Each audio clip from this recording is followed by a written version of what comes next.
Okay, hello. Hello. Testing 1, 2, 3. We are back again with another beautiful day of AMX. It's season 3, and we are coming at you with not only one, but 2 races as per usual. AMX 0 and then AMX 10 will be coming up very shortly. You're seeing some very scenic views of the Laguna Seca WeatherTech Raceway, whatever you want to call it. And very soon you'll be seeing some very scenic views of your casters for today. I didn't want to spoil anything, but surprise, here we are. I'm Reed alongside me with Brad. How are you doing today? Reed, I'm doing good. Good afternoon, good evening, good morning. Different time than when we normally run things, which I think makes things really fun. It kind of mixes things up and gives the opportunity for more people to join in. I'm kind of watching the timing screens, and we've got some different names that I haven't seen before. Really opening things up, and hopefully, I don't know what time it is for you actually right now, Reed. Okay, so this gets a little bit crazy, right? This time zone is, I think, a little bit more geared towards European time zone, but it's also kind of accessible for people in the middle of their weekend in North America. However, AMX is in Korea, and that means that it's about 2 a.m. for us out here. So I am trying not to wake the neighbors, if you know what I mean. But it's good. It's cool because every day is a good day for sim racing, no matter what time it is. And we did have a small update about the times, so make sure to check our Discord channel. You can do that by clicking on the link right down below the stream or just heading over to amxrace.com. There's a 1-hour adjustment thanks to some time transposition. So make sure you know when you're supposed to sign up and show up. So that is our last little announcement. Actually, I'm telling a lie. We actually have quite a few announcements today. But first of all, let's take a look at the AMX Global League. I'm just adjusting that. So this is a look at the overview. The big things to talk about.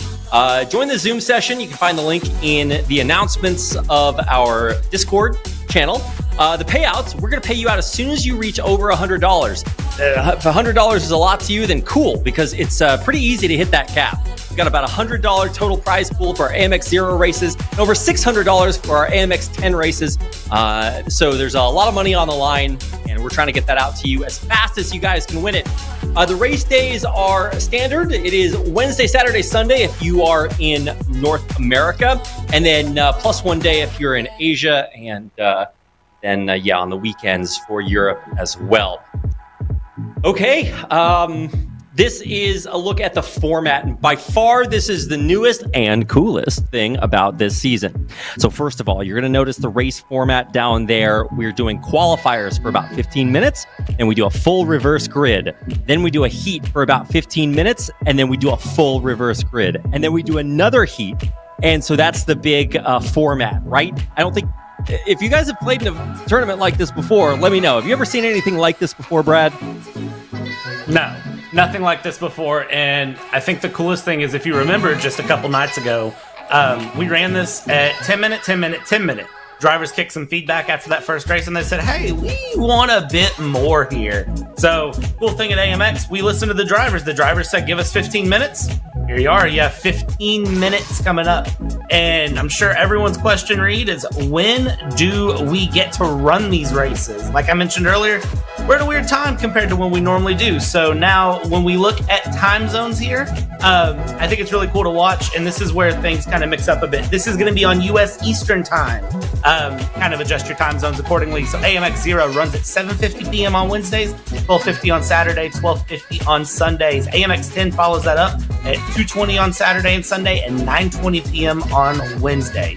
If you're European, things are going to look really good for you on the weekends. And if you're a late night owl, you know, like they are over in Korea with our weekends, things are going to look really good. 1:50 a.m., 3:20 a.m. Thursday nights, Saturday and Sunday, 6:50 and 8:20 for AMX 0 and AMX 10, respectively. Looking at the prize pool, Reed, and this is the part where I think everyone gets really excited. If you want to kind of talk us through how we pay people out here.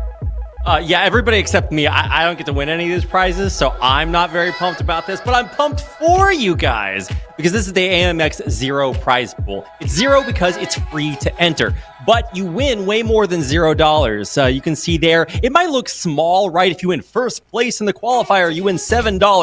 But I don't think any race in humanity has ever paid money based on qualifying, right? You get pole position and you win money. It's crazy, Brad. But also, we're giving out the same amount of money for the Heat 1 and Heat 2. But the caveat is that we reverse grid you in between. So if you win first place in any of these, you're going straight to the back of the grid for the next one. So you better be pretty good if you want to hit first place for all three. So basically, you look at those values, you got to triple it, your total that you can win in an AMX Zero race. And that just about does it for the housekeeping. But we do have some special announcements. If you guys are fans of Next Level Racing, just like we are, they have partnered with us, or we have partnered with them. We're together, and we're giving you guys even more prizes. The champion of AMX Zero will win a GT Lite Pro. So if you guys need an upgrade to your sim racing setup, this is a great accessible option from Next Level Racing. You can go check that now. If you want it before you win it, then head on over there and check it out. But more motivation if you guys are the AMX Zero champions. And to look at the people who are a little bit ahead of the game, we're one race into Season 3, and here's a look at the standings. Jackson Resenje, Fabio Belziti, and Alan Yang are your top 3 placements. I know because I calculated these myself. Also, we've only had one race for AMX Zero. So there's a lot of money on the line, and you too can get your name up there by competing in AMX Zero all season long. And next, but not least, our monthly promotion, okay? So this is going on for the entirety of this month. And basically, here's the deal. Normally, our AMX 10 races cost $10 to enter. But for a limited time only, if you head over to amxrace.com, you can enter into these $600 prize pool races for free. You just have to do it fast enough. For racers, right? So you gotta go fast. And if you're one of the first 10 people to go over there, they will be free. And after the first 10, they're gonna go back to $10. So you get to enter in for, I think if you place in the top 10, you're winning money. So top 15. Yeah, it's there's a lot on the line. So make sure to head on over to amxrace.com and check back every week. We add more races all the time, and we've got 72 races, the total of this season. So you don't want to miss it. And if I'm not mistaken, I do believe that is the last thing that we have to talk about before we get into the actual racing. I know you guys love hearing my dulcet tones, but it's time for the racing. Kiss away, Brad. Tell us where and what we're racing today. Reed, I can listen to your voice 3 days a week. It's amazing. Now, as we look at what track we're going to here, it is 4 or 5 wonderful days, but okay. I mean, I'll give you 4 or 5 days if I need to. Especially if we're going to talk about, AMX. I can do this. Laguna Seca, WeatherTech Raceway. How do you know this track? It doesn't matter the name you know it under. All you need to know is again, we talk about these racetracks that you have to know if you are a sim racer. Silverstone, you have to know Spa, which we raced at Wednesday night. Laguna Seca WeatherTech Raceway is a track that you need to know. Opened in the 1950s. It is a nice long 2.238 miles or 3.602 kilometers, depending on how you know it. And originally started because there was racing out in the Pine Forest. And everyone was like, we love this. SCCA said, we love doing this. So they built a track and they brought it around. And then you sit there and you look at it and it is absolutely beautiful. And the fun thing about this track is it hosts a number of cars top to bottom. And the cars that we're hosting today are ones that I'm really, really excited for. It is the Radical SR8 sequential gearbox, 680 kilogram weight, rear wheel drive, 380 horsepower, over 2,700 cars globally in the past 20 years, sold by the British manufacturer Radical Motorsports, founded in 1997, looking to make a niche car. This car used to hold the Nürburgring 13-mile, 1773 turn lap record. Back in 2005, held it until 2017. It's an amazing little two-seater. There's a lot of power behind it. It's a lot of fun to watch. It's a lot of fun to drive. And if you haven't driven it, I highly recommend it. It's legendary. And now, to watch all of this legendary stuff, let's bring it into qualifying. We've got 20 cars I'm seeing lined up in for qualifying. So another big grid coming to us again today, Reed. And as we ride on board right now with Felipe Spetranev, who I remember Wednesday night being pretty monumental. And we're watching time start to get set here. And it's going to be a case of who really pushes this car the most on this track. That's going to be the key to the radicals here at WeatherTech Raceway. Who can put the most power into the car and get the most out of it? These cars are very light. They're very nimble. So it's really just about carry your momentum, just like we saw in the Formula Vs. Carry the momentum. Don't spin out in turn one and just absolutely send it through. Keep your foot to the floor. Be very, very brave in the corkscrew. And you might be up front to then just get thrown in the back for our first heat. Okay. One, well, they're mostly problems with numbers, not my strong point. Don't ask me what my major was in college. Number one, there's 20 racers here, and ever since that wood chipper accident, I can only count to 19. Number two, these are two-seater cars, only one driver in that, a metaphor for the loneliness of our society, or is it just, a little bit less than what you might expect? I don't know, but I would love to be in one of these. That's your job, Brad. You have to cast so much that you can afford one, and then also fly me in it to drive it with you. Okay, deal? Deal. All right, sounds good. Either way, they sound fantastic.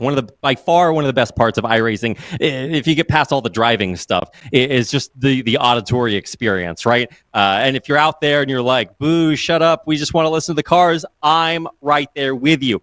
Unfortunately, I will get fired if I don't talk during this.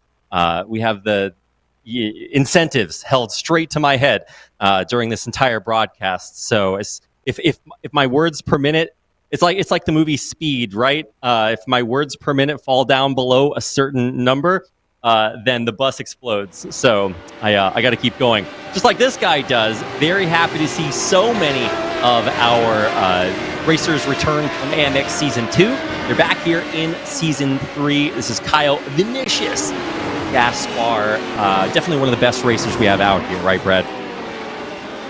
Yeah, Kyle Gaspar, a man of many talents and a man of a rainbow keyboard, but really, really shows good pace all the way through every time we see Kyle Gaspar on the track. Jackson Resenje hasn't put it in time, but he is back there. I see his name on the leaderboard, so I know we're going to get some action there from our current AMX Zero leaderboard leader.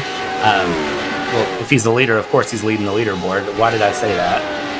It's okay. It's early in the day Brad. For me right now. No. It's early in the day. I needed the extra explanation, so you're not alone. You're just, helping out the kids in the back of the class. Absolutely. That's what I'm here for. I'm here to make things simple. And one of the things that I don't think is super simple to explain is iRacing licenses. You saw them pop up there for a second. And the one thing that caught my eye is Gael Valero, who has a very expensive road course license. Yeah, that guy's got the super ultra gold-plated, double chocolatey coated license of doom. I don't even know how you get that. I'm pretty sure he might have coded that himself. How long do you have to race to get that? I don't know. I'd love to see this guy's time played on iRacing. It's got to be longer than I'm alive. So, big thing with it is Gael's I rating is over 9,000. Which he said the line, guys. I had to say the line because it's the truth. But the big thing to know with that pro license or that WC license, as it's known, that black bar there, literally means that you have been in the world championship of this league. You maxed out on a license, which is the blue bar that you see a lot of our drivers have, and then you step up beyond that, and you are invited basically out into like top tier. iRacing basically recognizes you as being one of the best through. It's pro. It is pro. You are very good at iRacing. That's the simplest way to say it. You are just extremely good at what you do. So there's a lot of pressure there carrying that title in. Yeah, so I mean, it's cool for him to have it, but I mean, you haven't told us what it feels like for you to have it, Brad. I don't have it. No comment? I'm not that good. Yeah, no comment. We'll hold comments. Give me a couple years, and then maybe we'll discuss what it's like to have that license for me. All right, sounds good, Brad. We just gotta get you a hyperbolic time chamber, shove you inside, and you're not coming out until you can beat Caio Gaspar, Gaio Valero, and the best of the best. Now, speaking of the best of the best, there's a lot of different metrics for best. Truly, it is like the great Conan the Barbarian once said, what is best in life, Brad? And aside from seeing your enemies driven before you, you gotta say the fashion award, it's pretty close to the top. And while you may not see guys like Nico Godoy towards the top of the standings a lot, when you do, he's going to look fabulous at doing it. This guy has more hats than people have shoes. It's a large number, high in regard and amount, Brad. And you can really see one of the main reasons we love to have Nico Godoy. Everybody brings a little bit something special, the AMX Global League. And love to see Nico Godoy out here. His liveries in game and in real life, top tier. I know we were talking in general earlier today on Discord, and of course, if you're not part of our Discord, that's the best place to join to get all the updates and find out all the fun behind-the-scenes stuff. Shame if you're not. I will agree with that. But fun little sneak peek of some people joining us for AMX 10. I'm not going to spoil it yet. I'll save that for AMX 10. But Nico Godoy posted and said it's everyone versus Nico Godoy, and I'm going to be honest with you. I'll take the over-under on Godoy any day of the week. Very good driver, very consistent. I'm willing to lose a couple dollars over Nico Godoy.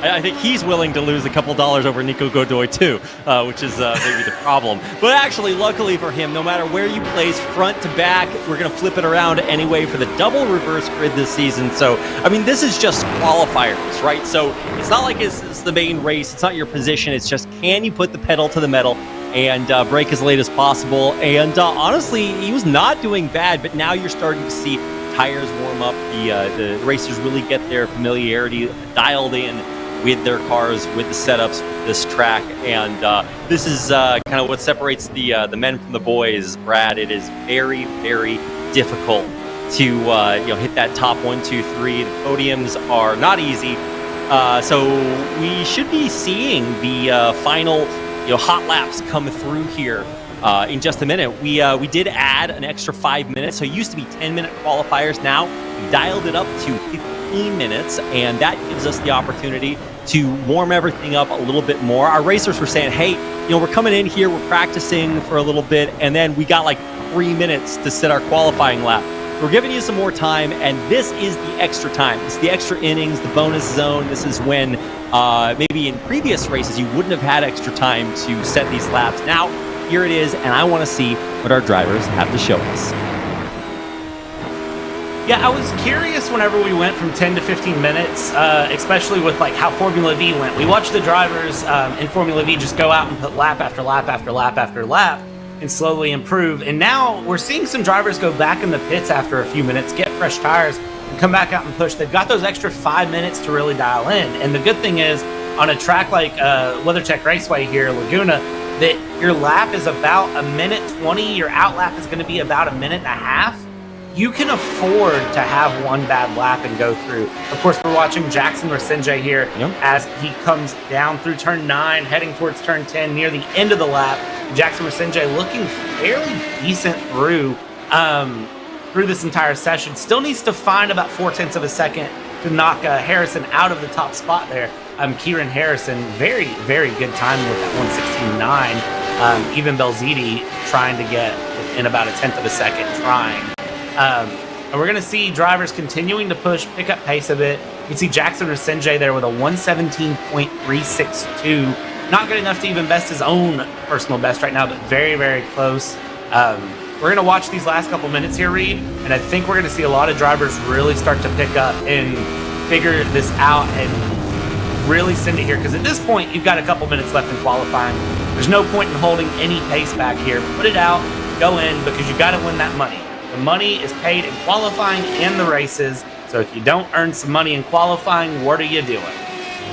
Well, we do pay out to the top 15 drivers for each different section, and this is a free race to enter, so I feel like that's quite generous. But also, with 20 racers in the lobby, that means 5 people aren't going to finish in the money, and that means that you really see a lot of extremely tight competition down there. So there's a couple of different places to watch. You want to watch towards the top of the table, because you're going to see guys like Harrison, guys like Belziti and Valero. They might have a great fast lap here, but they get reverse gridded for the next one. So don't just think about now. You got to think about what happens after this race. And really, you see some incredible stories about racers who are so good, they get reverse gridded twice, they still come out on top. We might see some of those here today, Brad. I'm actually really pumped. Unlike the last 5 racers in the column right here, these guys are racing for their literal lives, Brad. Well, and remember, too, as we watch, I love this onboard here with Rago down the corkscrew. You can see just how aggressive the radicals are.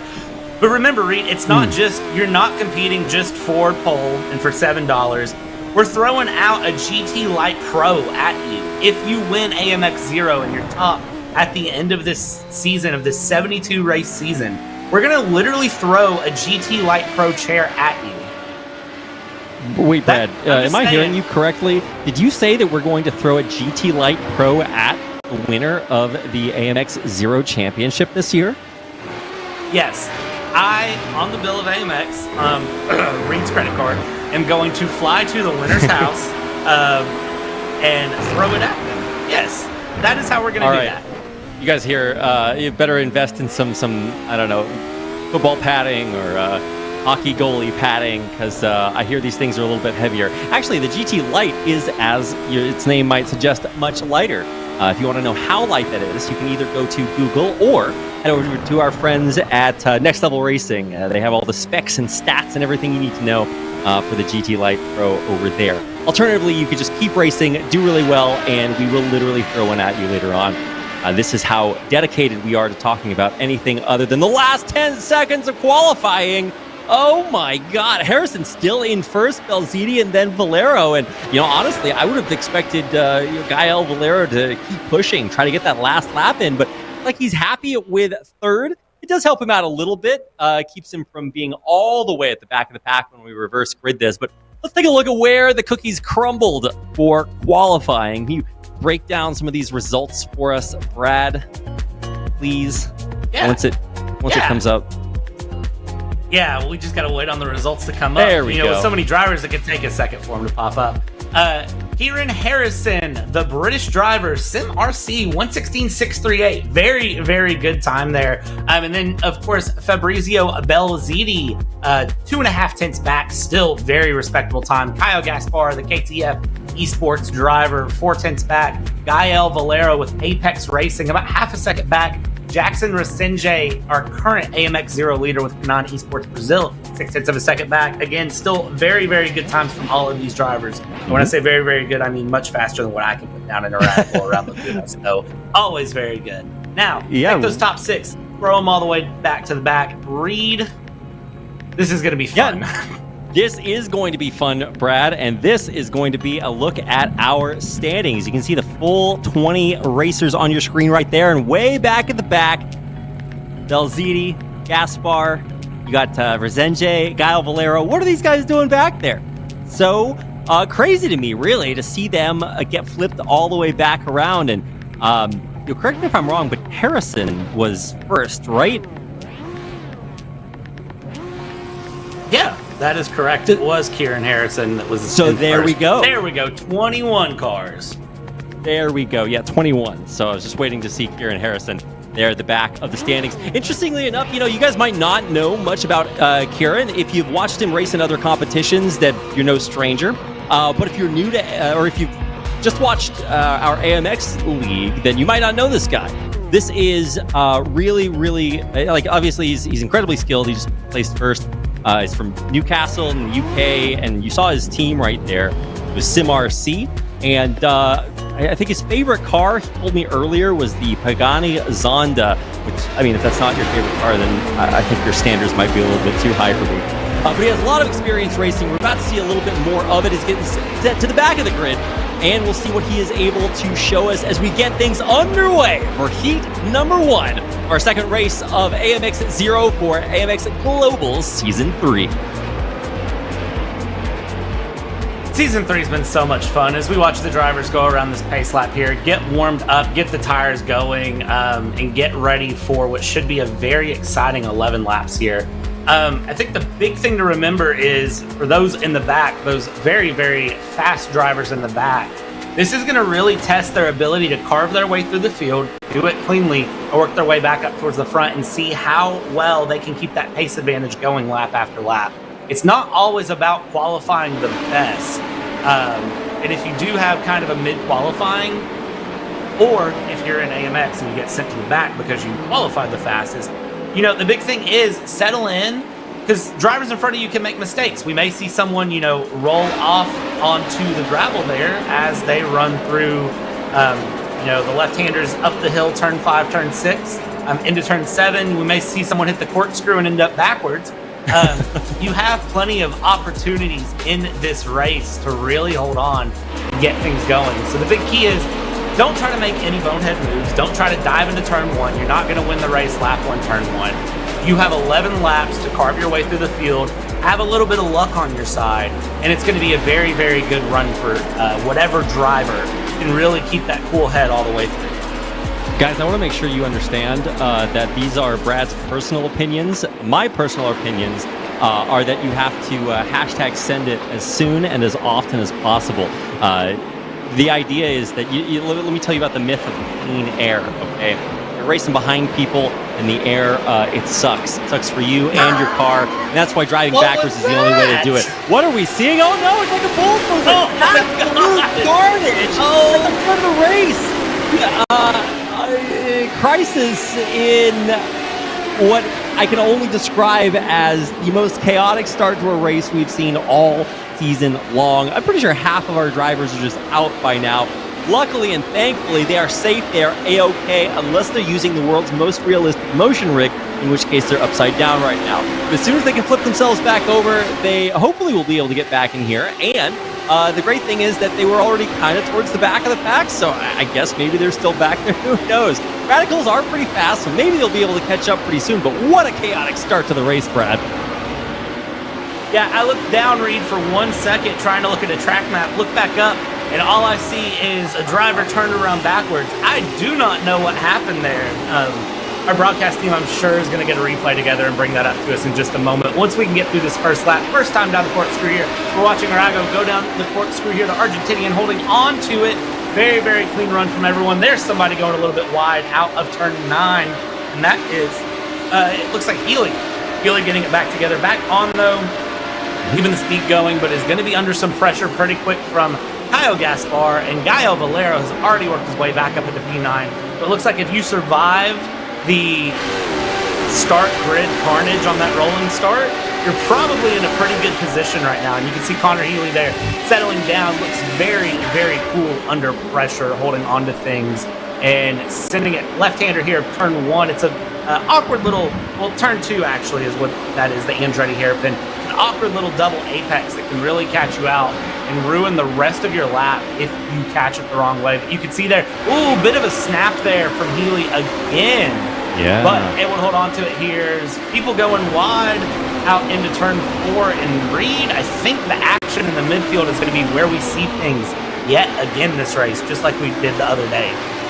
I mean, there's 21 racers, now down to 17. This racing action is intense. And while probably the stewards will have their work cut out for them, metaphorically speaking, guys like Dini, he's out of here now. We're really seeing a lot of our racers at the back choose to, sit back, pit, come back later on, see if they can climb back up into the money. Speaking of money, we got Afani, Santi, Bedrenev up at the top for your visional podium sitters, but I don't know how long they're going to be able to keep it there, because keep in mind, we've got reverse grid, and that means really fast racers in the back of the pack are going to be climbing their way back up. Kieran Harrison now climbing all the way from last to 9th.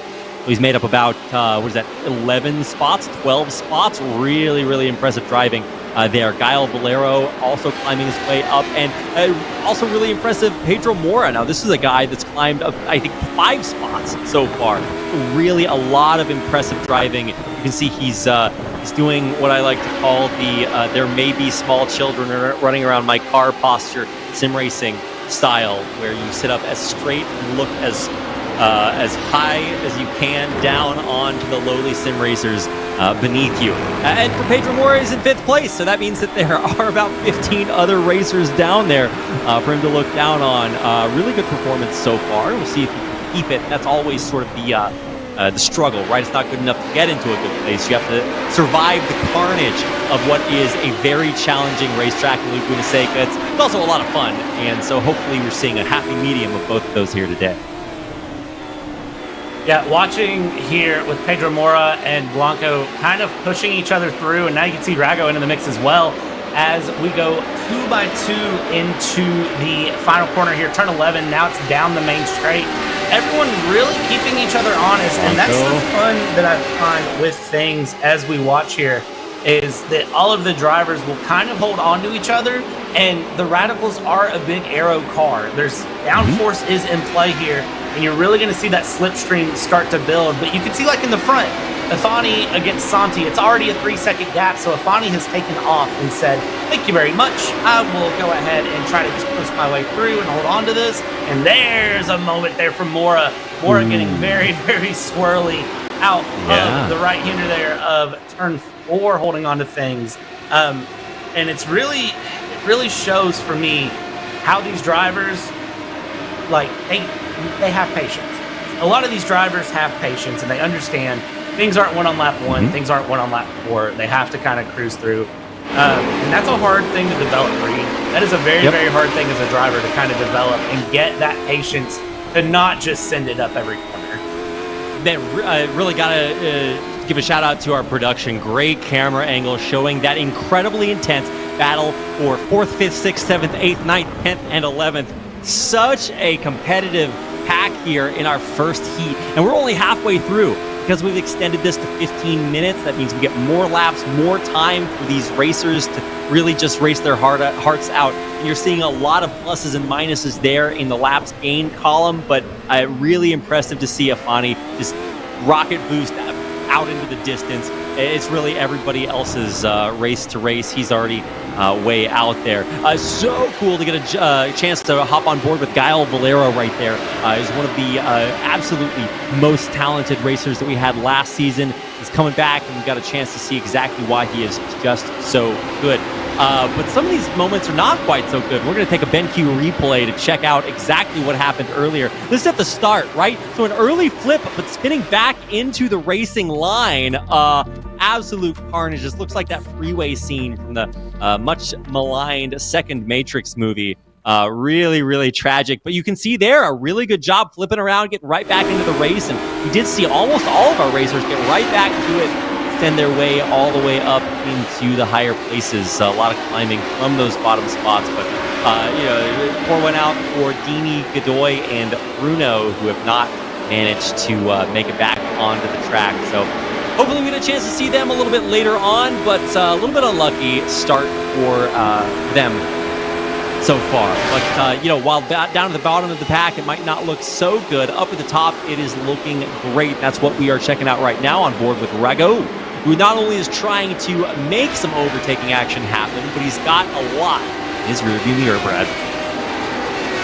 Yeah, Rago really, really trying to hold on to things here and put pressure on Mora, but also block against Blanco behind and just try to get pace through. And there it is. Mora goes a little bit wide, and Rago's through. And there's a big wreck. And we've got cars airborne again here at Laguna.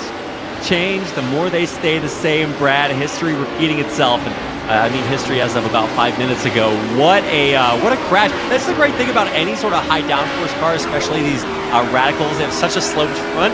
The physics in iRacing are just going to ramp you up there and send you into the stratosphere. So I'm not advocating for more crashes, but I'm just saying that when they do happen, if they happen, you're going to get some air on that one. The aero package is in full effect so far, showing us some of the beauty of the cars and their underside potentially. The Radicals when they crash, it is radical. But I'll see myself out. Yeah, great one, Brad. All right, well, solo casting the rest of this is going to be rough, but it's a job that I've got to do so that I can save you from whatever, I don't know, worms are wiggling around in Brad's head.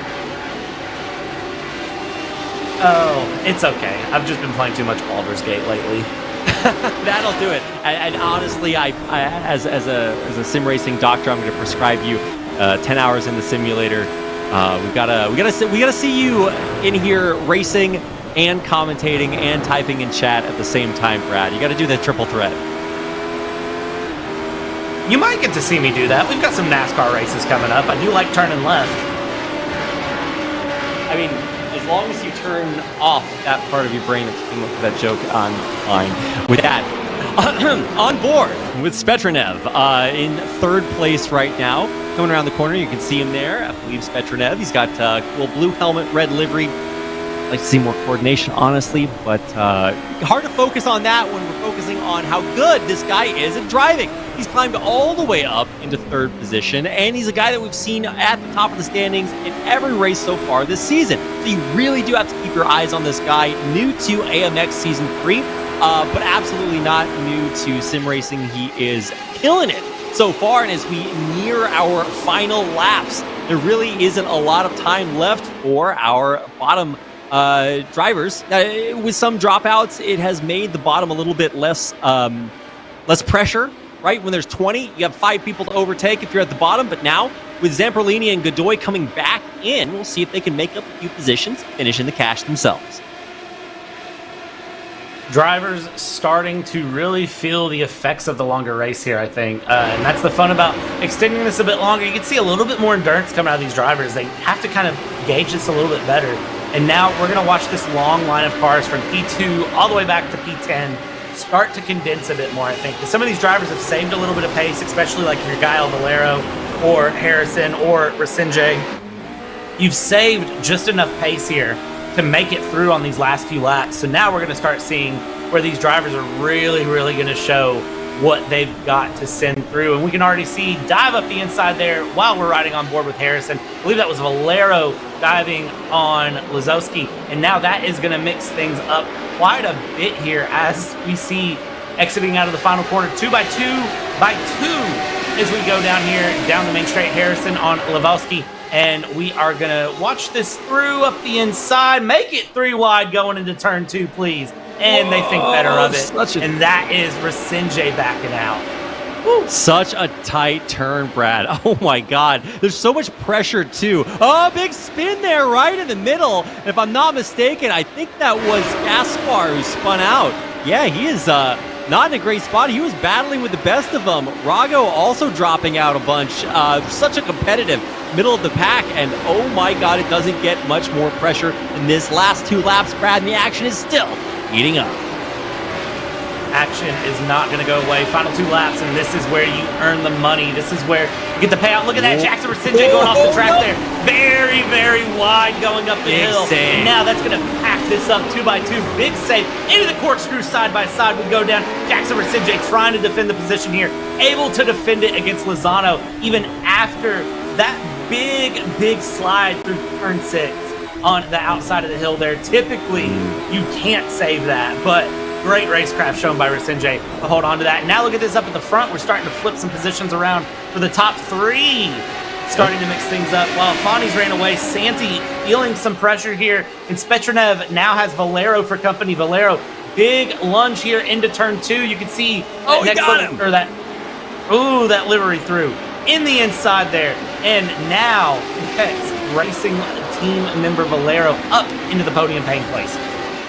Yeah, man, he's racing neck and neck, side by side, wheel to wheel there for a while with Kieran Harrison. He's dropped a few tenths back for now, but I don't know if he's giving up quite yet. We are on our penultimate lap, so the white flag isn't out just yet, but Kieran can still get this done. You can see he's looking for a clean angle, but it's really hard when but Kyle Valero's just passing everybody. He gets the overtake off onto Lowy Santi, and here comes Harrison. He's looking for one of his own, and he will take it up into third place in the standing. Kyle Valero's got to keep watching that rearview mirror. He looks like he's got his eyes all the way set on overtaking there. He's still about 5 seconds left with one left to go. It's all but insurmountable, so probably time switching to that defense up against Karen Harrison and Lowy Santi, who both want to retake that place. Absolutely. Santi's gotten very, very out of shape here this lap, getting passed now by both Valero and Harrison as Barney the iRacing flagman throws out the white flag here for us. Final lap coming at you now for this first heat of 2 in AMX 0 as we have the run down towards the Andretti hairpin for the final time in this heat. And Valero just kind of watching the rearview mirror here. Harrison putting some very, very good pressure. It was a little bit slower than Valero on that lap, but Valero passing 2 cars through. Is anyone surprised? I am not. But Slipstream will play in Harrison's favor for this final lap. And also keep your eyes on that timing screen on that midfield. That midfield is entirely packed from P4 all the way back down to P9. That still has not settled itself out, but this battle for P2, the big money here, it's a $1 difference, but who knows, that $1 difference could be what pays you out in a Next Level Racing sim rig at the end of this season. As we run up the hill here through turn 7, now we're heading towards the corkscrew. Harrison, a little bit better in the corkscrew, in my opinion. Going down, a little bit of a run, but Valero just able to get on the throttle a little bit earlier coming out of the bottom of the corkscrew. And now, as we hit turn 10, Afani will be crossing the line momentarily. Valero just needs to keep it together here. Harrison really trying to apply pressure. Valero, cool, calm, collected, showing why he has that pro license. Brings it across the line here. And for Valero, he holds on to P2, but there's a big wreck there. Going out of the final corner. So close, he didn't spin it around, but he might still make it across the line without losing too much there. Right at the last second, you can see unable to hold it through, but Rago does get across the line in 9th. A little bit of a tragedy there, but Kyle Gaspar, Alan Yang, both hitting their checkered flags down to Godoy also. Man, I can't say enough how exciting, riveting that last battle was. Galfani might have zoomed off into the distance, doing his best Verstappen impression up there, but for Valero and Harrison, man, they absolutely battled it out for their lives down to the last second, and ultimately Kyle Valero making it all the way back up into second. Harrison, he won the qualifiers and still climbed all the way back up to third. An incredible run there, and of course, last but not least, Fabio Zamperlini bringing it across the line, and that's going to do it for our first race. Fabulous. Fabio Zamperlini bringing it across the line to in Heat 1. Seems very appropriate. Nor Afani just took off, and there was no catching him. At one point, had over a 5-second lead. Kyle Valero, in the end, was able to cut that down to about 2.9 seconds, but Valero absolutely sending it through the field, as you pointed out. Jackson Rasenjay with the non-esports team, finishing in P6 there. That's a good mention for our current AMX 0 points leader. And kind of looking through the rest of the field, lots of good cars that were taken out early in that spin on the race start, unfortunately. Nico Godoy finishing a lap down, Fabio Zamperlini finishing back a bit, Dini Mora, Connor Healy, Alan Yang all finishing back just a bit there. That's carnage on the grid, really costing some people the opportunity to work their way forward. Good news is, if you were in the back here on Heat 1, go ahead and put yourself back in front of the grid. Get ready for Heat 2, because this is where things are going to get really exciting, because now you worked your way back last to first like Gael Valero. Now you're going to go back again to the back and work your way back forward one more time. One more time. All right, Brad, we've done it, but not done yet. We're going to give our racers a little bit of time to get a warm-up done, because it's not just called a heat for fun, okay? It's actually a little bit hot. I know that because the air conditioning is slacking off a little bit right now. Whew, I'm a little bit heated after that race. The ending so picturesque, if I may. Very fun first heat. And this is one of the reasons why Season 3 of AMX Global is going to be so much fun because it's not just about qualifiers. We're also doing reverse grid into Heat 1, and we're reversing the grid again into Heat 2, and it just keeps things fresh and a lot of fun. So if you guys want a chance to join some of the racers that you've seen here today, it's a great opportunity. Head over to amxrace.com, and for a limited time only, I think we have a slide about this, but we're going to be giving the first 10 racers free entry into our $600 races in AMX 10. So want to make sure you go over to amxrace.com and check that out. And I'm not just shilling, guys. Oh, the guy on the show is telling me to go buy something. No, I'm telling you that if you go to amxrace.com, then not only can you do what you're already going to do, you're already going to be sim racing, but you can do it for a lot of money. And it's not just like hyper competitive. You can have a lot of fun with it too, because we've got a great community of racers, and we've got some of the best racers out there in the world in our AMX Discord server. So you want to make sure to head on over there also, and you can ask setup questions, any sort of like advice about how to handle turns, tracks, cars, whatever. It's a great place to hang out, share your favorite memes. I think we have a picture for cat pictures, or a channel for cat pictures also. So, there's really fun for the whole family is what I'm trying to say, Brad. Yeah, if you're a person who likes cats, if you've heard my cat meowing in the background here. Yeah, I post pictures of my cat a lot. We have a pets channel. I post pictures of my cat all the time. And if you join the server for any other reason than just joining to see my little 12-pound cat, then what are you doing? Join, find out about the league, and also you get to look at pictures of cats and dogs. I mean, I don't know how else to market this, Reed. Cats, dogs, sim racing. It seems like the perfect combo. You're going to hear me talk, if you know me, Brad, and I know you do, you're going to be talking about a lot about the duality of man, right? And that is exactly what this race embodies, right? We've got guys having fun, wearing blinky Christmas light hats. They're chilling, they're having a good time.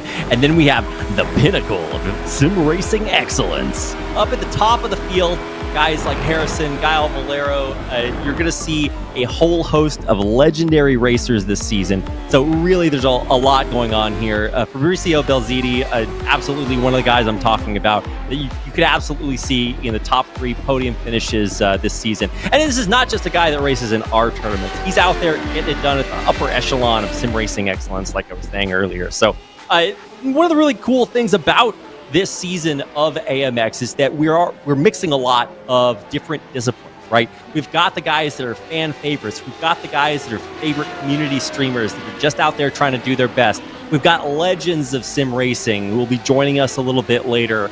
Not to spoil anything, I'm just teasing you guys a little bit. And you're going to see them all racing together, and I think that's a beautiful cross-section of not only iRacing, but just the sim racing community as a whole, Brad. Yeah, the big thing with sim racing to remember is that sim racing really comes together as a community. Everyone's super competitive, but everyone's super supportive of each other. And the big thing that I love is, for example, we had some new drivers sign up today, and they jumped in the Discord and they said, "Hey, I'm not super comfortable with English. Can anyone help me? I speak Spanish," or "Hey, I'm having some tech issues." And I've been watching the Discord just blow up with people trying to help out and say, "Hey, here's how you can fix this loading error. Hey, you have questions about how to sign up, questions about how the race works. Here's all your answers." And hey, Spanish here, it is in Spanish. There you go. Yeah, I was doing my best Tejano Espanol there for a little bit, but for the most part, yeah, it is very, very supportive. We got places to ask questions for our pro drivers. We got places to ask questions about the league. If you guys need any information, like, hey, I heard if I sim race and place in the top 15 for qualifying, that I can win part of like a $600 prize pool. How do I do that? And the answer, in case you asked, is amxrace.com. Let's take a look at the grid for our next race. Afani way down there at the bottom, 21st. But something tells me he's not going to stay there for very long, Brad. We're going to get ready with a rolling start, and this is the way the grid looks for now. But I mean, I'm just going to count milliseconds before guys like Harrison, Laui Santi, Valero booster rocket their way up. Very, very skilled. But for now, this is truly one of the best parts about this season. You got guys like Drew Shank, Roberto Bruno, Rafael Blanco, Nico Godoy. We saw him on camera there a little bit later on. They get a chance to lead the race for now. And that just shows, even if you have a bad race, things aren't going your way, you're down there in last, you're not feeling good. If you wait a month to play in a big championship race and you get down in the bottom echelons, you're not having a good time. But in AMX, you got 2 different chances to get placed up at the front and show us what you got. It's not over until it really is over, Brad. And that's why it's so cool to see even some of the racers who maybe you guys are thinking, oh, wow, that guy's not very good. No, he's back in the front now, and he's got another chance to prove you wrong. See, here's the fun thing when you talk about AMX and the fact that we are the premier sim racing league. It's the fact that none of these drivers are inherently bad. And measuring them against me, they're all professionals. But every driver here has the chance to win. A little bit of luck, a lot of skill, and a bit of consistency on their side. And it's like you said, even if you don't have a good first race, you jump in that second race, get up front, and just be consistent. You don't necessarily have to be the fastest, but if you can be consistent, hit your marks, and block the driver behind long enough, and really just do some good defensive driving, you can win against these guys. They're all very good drivers, but that's not to say that they're not unbeatable. Hey, what were those? Don't read the sim car. What were those? Oh, yeah, no, that's pretty beatable. Hey, what were those qualities that you said we needed, Brad? Cool, calm, collected, consistency. There's a lot of qualities that go into it. A little bit of luck, a little bit of skill. Yeah, a lot of luck, a lot of skill plays into it.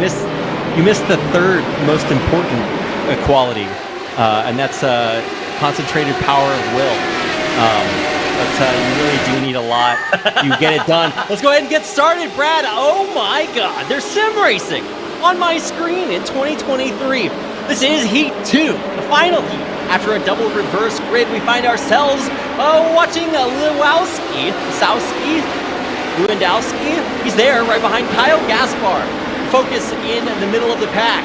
We are watching a lot of climbing happen, so check out that back of the pack. Let's see if we can get an actual racer on our hands around the first quarter here without anybody flipping around the opposite way. We're doing pretty well so far, Brad. I'm just trying to jinx it and see if we can get some extra carnage here. We already had one with Afani. He's trying his best, but actually in the middle of the pack, we've got more tragedy. It's Blanco is crashed out, and now he's way down there in third. The Volaro and Fani really kind of struggling here. I don't really know what's happening. Godoy has turned himself sideways, and so you're going to start to see some gray there at the bottom. I'm a little bit curious what happened with Kyle Valero. It looks like he might not have gotten a good start.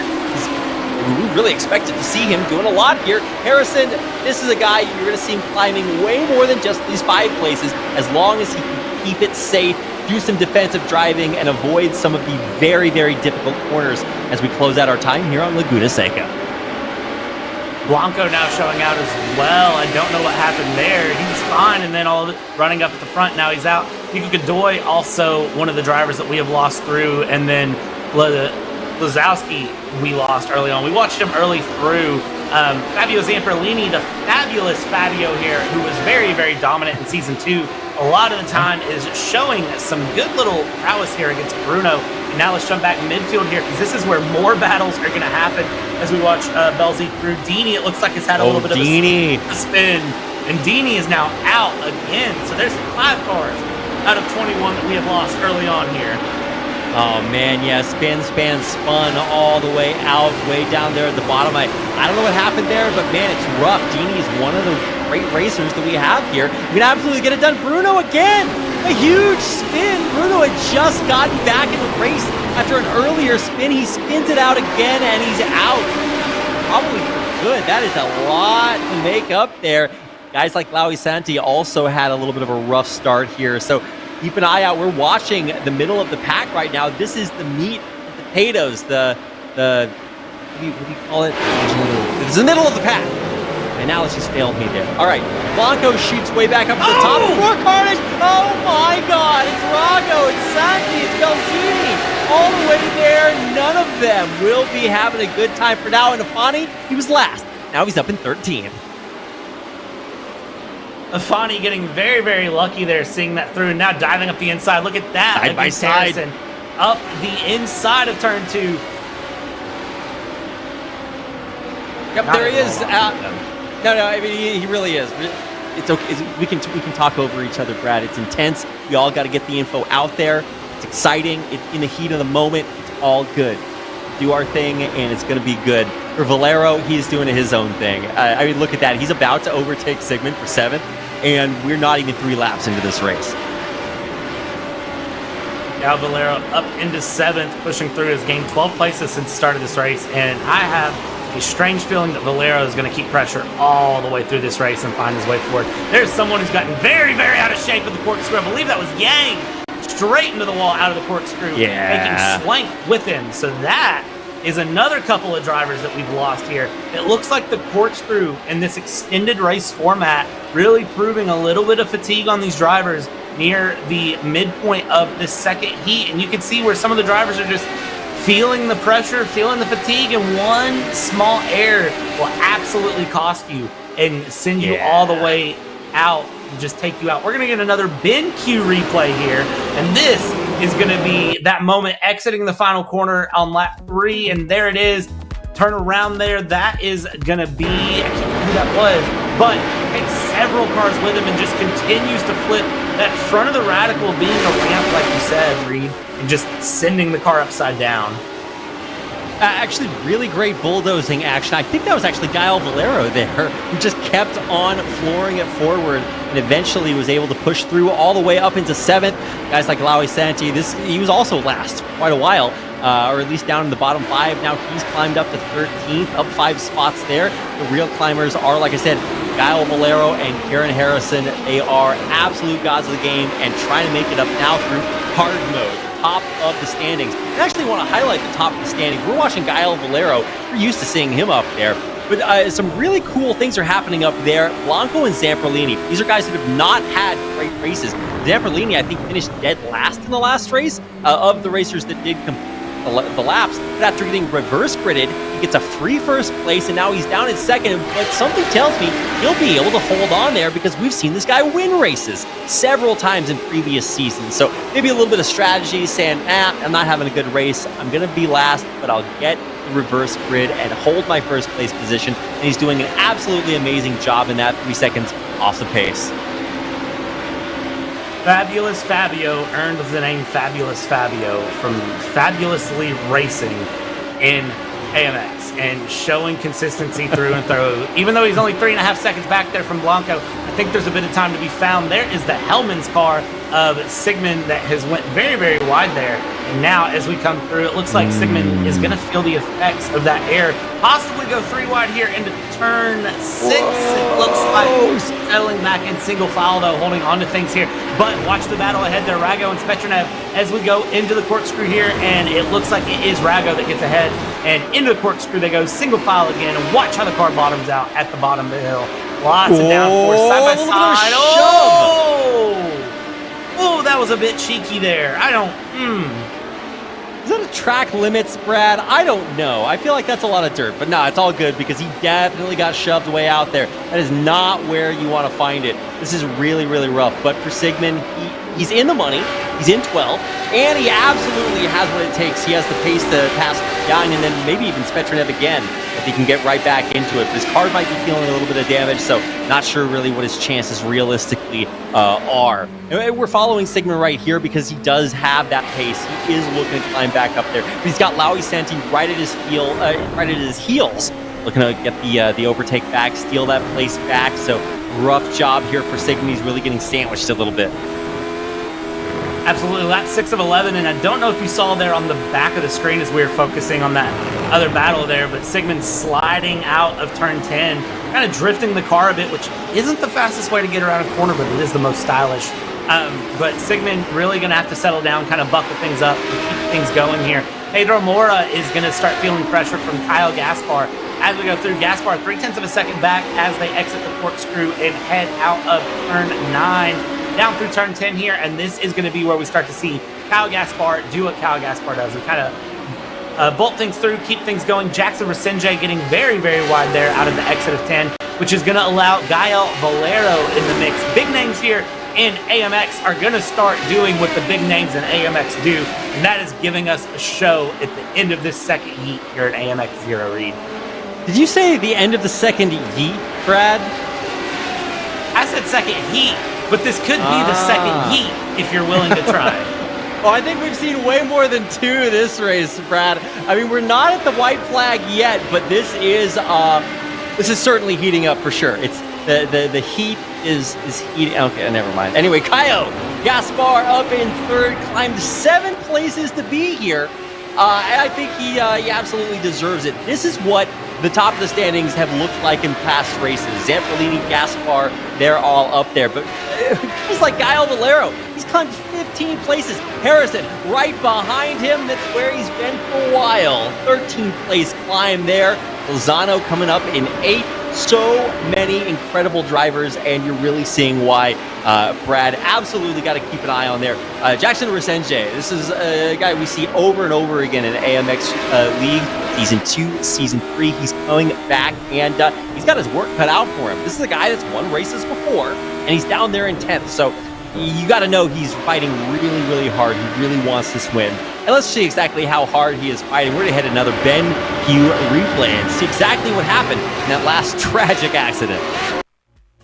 Yeah, Resenge was holding on to it, and it looks like just trying to cut a little bit too much there in the left-hander of turn 6, going up the hill, and just wasn't able to hold on to it. These radicals are very, very low, very, very high downforce, and when you're carrying a lot of speed, you upset that balance a bit, and before you know it, the back of the car becomes the front of the car, and you're looking at someone behind you and just kind of waving hello, and then watching them go on by. But Resenge now down into P10 on lap 8 of 11, maybe we'll have enough time to try to fight forward for a couple more places, but with a 3.5-second gap to Spetrunev, Resenge might just want to settle in here and hold on to it as best as he can, but imagine telling a sim racer to kind of simmer down. That doesn't happen. Nah. It's time to send it. I mean, look at what Guile Valero is doing. 2 tenths back. You know he's going to take it. He's coming around. He's looking for that angle on Pedro Mora. Coming up around the inside. Hasn't found the angle just yet. Knows he can't take him on the turn.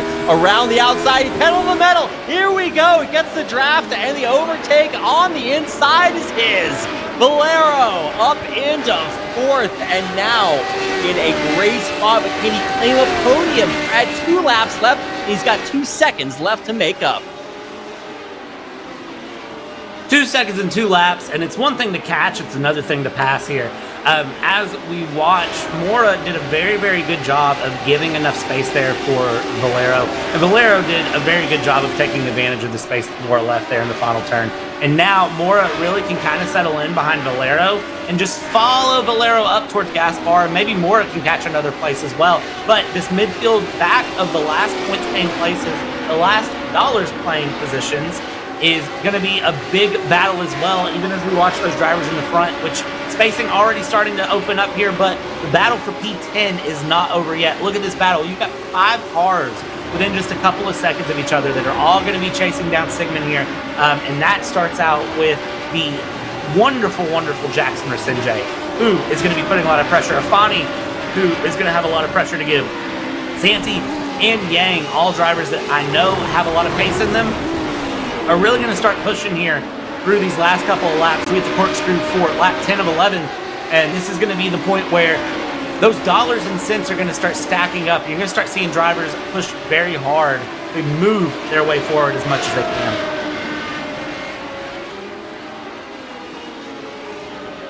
Pushing forward into our penultimate lap, 10 out of 11. Kieran Harrison now. I was actually wondering, he was a few points back, and I was like, nah, this guy's got the pace. He's absolutely up there with Guile Valero, and indeed he is. 14 and 16 places climbed. Really, really impressive to see these guys just neck and neck. You can see the focus on Kieran's face. This is a race winner. He's an absolute competitor. He is had so much success previously outside of AMX Global Season 3, and now here he is getting the job done. But can either he or Guile Valero make up more time outside of some tragedies in the front? I don't think so. Zamperlini and Blanco have had so much time to secure these really powerful multi-second leads. It's going to take a miracle for Valero and Harrison to climb up into that top 3. Gaspar, Zamperlini, Blanco, I think they've got this locked down, Brad. Absolutely. I think as long as they kind of just hold on, no big errors here, they can really get through. Afani getting past Resenge here, but Resenge going to dive it right back up the inside. Gave it to Afani there in the corkscrew in order to get it running. And Afani on his own goes loose into the wall. That is going to be Afani's race over. Just look at that rear wing. It is completely gone. And here we go. Another send up the inside. Santi on the Rago here into the final corner. Santi able to hold on to it. Rago's going to have a run out of the final corner. It's the slow in, fast out strategy. But Santi just able to get enough pace advantage here heading through turn 1 down into the Andretti hairpin. And I think that Santi might have this. Never mind, I'm going to speak way too soon here because Rago's going to try to make me eat my words, go around the outside, but can't make it stick here. So Santi now up into 11th, Jackson Rasenje up into P10, and for Afani, that is a very unfortunate spin there, all on his own coming out of the final corner, and that puts him back near the last of our still running drivers. Yeah, man, it's a little bit rough, but let's keep an eye on the middle of the pack. We've got white flag out, but there's still a lot of very, very close races. Santi and Rago, that's what I'm talking about. Rago is less than a 10th back, and he can absolutely get this done if he's able to take out Santi, and he does. He gets the overtake, and that pushes Santi back. Spetrunev and Rasenje just passed also. So Sigmund, oh man, after a big spin, he's having a rough time. He spins all the way back to 12, and he might even lose another point as Yang is right behind him. So really a lot of things happening as our first few racers are finishing the race. We didn't actually see Blanco and Zamperlini, Gaspar Valero cross the finish line. But let's see if we can see if Jackson Rasenje can hold on. He does indeed. He's down to the wire, thousands. Spetrunev, can he do it? 4,000s back. He can't get the too wide overtake done in time. And what a margin separating our racers. Checkers are flying and even down to the wire at the very last seconds. An incredible second heat. Celebrations coming in from the fabulous Fabio Zamperlini there. Well deserved for a very, very good.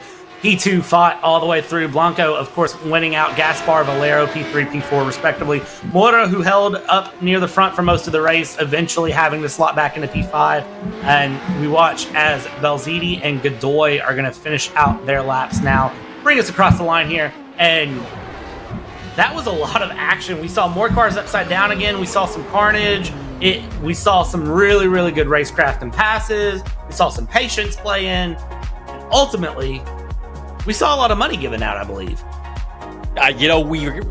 It's kind of the name of the game here, right, Brad?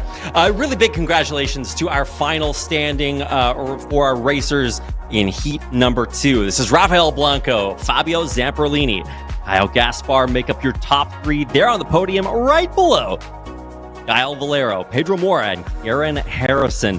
Really a lot of insane battles all race long, 11 laps of action from those guys. And I think combined, they made up almost 30, 40 places, just the 3 of them. So some absolute craziness coming through from the second reverse grid of the day. Of course, honorable mention there, Lozano, Rasenje, Spetrunev, Rago, Santi, Sigmund, Yang, Healy, Afani, Belziti, Godoy, and Drew Shank down there at the bottom. Some rough races, rough parts to the race, but absolutely you can really see the pedigree of a lot of our racers. Some of them are just out here to have fun, and the rest of them really putting the pedal to the metal. A little bit of action for everybody today, Brad. Yeah, everyone saw a taste of carnage. Everyone saw a taste of a pass. Everyone saw a taste of getting past. And everyone saw a good, solid run at Laguna in Radicals. And now we're going to go ahead. What have we done so far? We went Australia. We went to Belgium. We've came across to California. And now we're going to jump all the way back around to Germany again, right? For the Nürburgring? That's right. Coming up next, we've got the ever classic, the iconic Nürburgring. It's got the umlaut over the U. I'm doing my best here, guys. It's the Nürburgring coming up, and I honestly, it's about time we have this track. We've already done Spa earlier. Now it's Nürburgring. We're really kind of checking off the who's who of amazing tracks. And that's one of the fun things about AMX Season 3. We've got all your iconic tracks and cars, but we're mixing it up. We're throwing in a little bit of spiciness there, so you never know what to expect. from the cars and combos in AMX Season 3. And keep in mind, this is AMX 0. So this is the free races. The prize pool is about $99.5, around about $100. But this is supposed to be the accessible, free-to-enter race. Coming up next, we've got AMX 10. It's $10 to enter, but the prize pool is $601. And I think we have a few more surprises coming your way, too, when you see who's going to be joining us there for that. So that's going to do it for our AMX 0 race. I'm Reed. With me has been Brad and a whole host of amazing players. We're going to take a quick break and come back in just a few minutes with our AMX 10 race featuring some absolute gods of the game. You do not want to miss it. Thanks for watching so far. We'll see you back here in just a few minutes with AMX 10.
through the gateway to find new energy.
Well, And welcome back to AMX Global Season number 3. It's AMX 10, and what's more, it's Alex and Brad in the...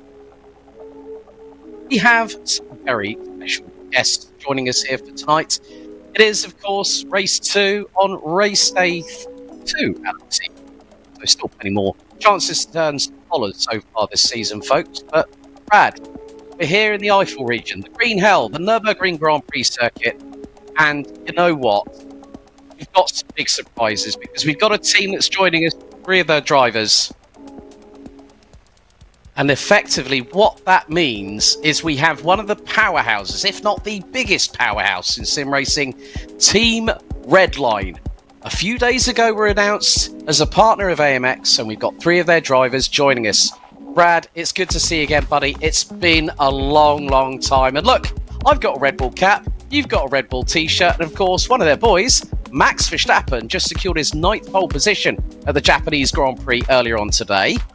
And what's more, we've got 3 of their drivers with us as well to boot. How's about that for a barnstorming announcement here on AMX Global for AMX 10 Race 2? we said going into this season that AMX would stand out as the premier league in sim racing on iRacing. And then AMX just had to turn around and say, hey, by the way, we're going to get Team Redline to partner with us and just throw everything. I said it myself on Instagram earlier. I said, am I qualified for this? Like, this is this is hitting a tier where it's like, am I sure this is something I can do? But yeah, Team Redline's joining us here for AMX 10. This is going to be absolutely crazy, Alex. And it feels so good to be back commentating with you again. It's just like old times. Me and Reed said it Wednesday night. Some things change, some things stay the same. But this is about to be an absolute mad race. Of course, we are at the Green Hell, the Nürburgring Grand Prix, and there are 2 of the drivers that are joining us tonight. Joining us from Team Redline, let's welcome along to AMX 10. We've got Ole Steinbraten, Diego Pinto, and Gianni Vecchio, 3 of their finest drivers. Of course, Team Redline have been in competition in ESL 1 on Rennsport. But look at this. There's the season overview. As you and Reed discussed about earlier on in the broadcast, we listened to the community, we heard them, we went, right, we're going to give you a bit more time. We're going to give you 15 minutes for time qualifying. We're going to do a full reverse grid. Heat 1 is 15 minutes, then we up the ante. There's no league, there's no Premier Sim Racing League here in Sim Racing that does this. Doubles up the ante with 2 full reverse grids. And as you rightly said in Season 2, Brad, this is what makes AMX Global so special, and we're glad and really pleased to have brought it back for Season 3. Total prize pool estimated at around about $25,000. Total of 36 race days, 72 races, 1 being AMX 0, 1 being AMX 10. So, with regards to AMX 10, we up the ante. Driver cams are required for all competitors. You get a payout of over $100 paid out at the end of each calendar month. Of course, we've got the Wednesdays, the Saturdays, and the Sundays. And if you want to join up, folks, head to amxrace.com. This is the premier, this is the top tier of sim racing. And we also have to say, Brad, that I mean, if anything, what was going on at Laguna Seca with the Radicals, we got GT4s here at the Nürburgring. How excited are you now that we've got three of Team Redline's boys in the server right with us right now?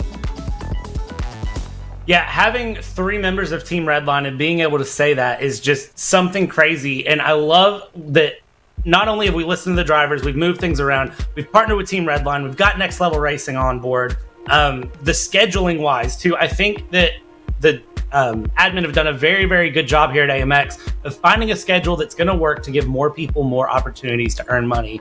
And I know I've talked about this a bit. That's one of the big things with, I think, sim racing is finding that schedule that works for everyone. And I know, Alex, you and me commentating last season, there were some points where I would ask you, hey, what time is it for you over there? And you're like, it's just going on 1 a.m., getting ready for the first race. And now, look at this, 12:50 p.m., 2:20 p.m., 2:20 p.m. on the Saturday and Sunday race. We're going to get a lot more people on board and get a lot of involvement. And now, if you're wondering for European times, we kind of switched that over, and it's some good evening races. If you're a night owl, Thursday is going to be really, really nice for you. you if you like to stay up all night. Saturday and Sunday is going to be very, very convenient for you at 8:20 p.m. Central European time. And I think, Alex, that brings us to the big topic here for AMX 10, and that's prize pools. Yes, indeed. $601 US. First position for qualifying, that nets you a cool $40. Heat 1 if you win, even if you're from the back of the grid right to the front. We've seen that quite a few times before. Another $40 US. Heat 2, full reverse grid again. But if you get the Grand Chelem, the Grand Slam, you get qualifying, you put it on pole. You win Heat 1, you get the fastest lap. You get Heat 2, fastest lap. That's a cool $122 in your prize pool. Of course, it's 10. At the moment, we're doing a bit of an offer, folks. The first 10 entries to AMX 10 per race at the moment is absolutely free, but they have been selling out like hotcakes. And at the moment, well, we were going to have a look at the earnings from AMX 10, but the AMX 10 champion, courtesy of our good friends over in Australia, Next Level Racing, the FG Elite Full Sim Rig is an extra prize for the overall champion. Big thank you to the Australian team. They support a number of some of the household names, such as G2 Esports, amongst others. In terms of providing top tier, and this is built to last. But you know what? I think at the end of the day, Brad, what we've got to look at now is, look, monthly promotion at the minute. First, and this is right up until the end of the month, folks. So race entries will be opening up on our website on a rolling basis. So you've got to be in it to win it, so to speak. You've got to be very, very fast on the left mouse click.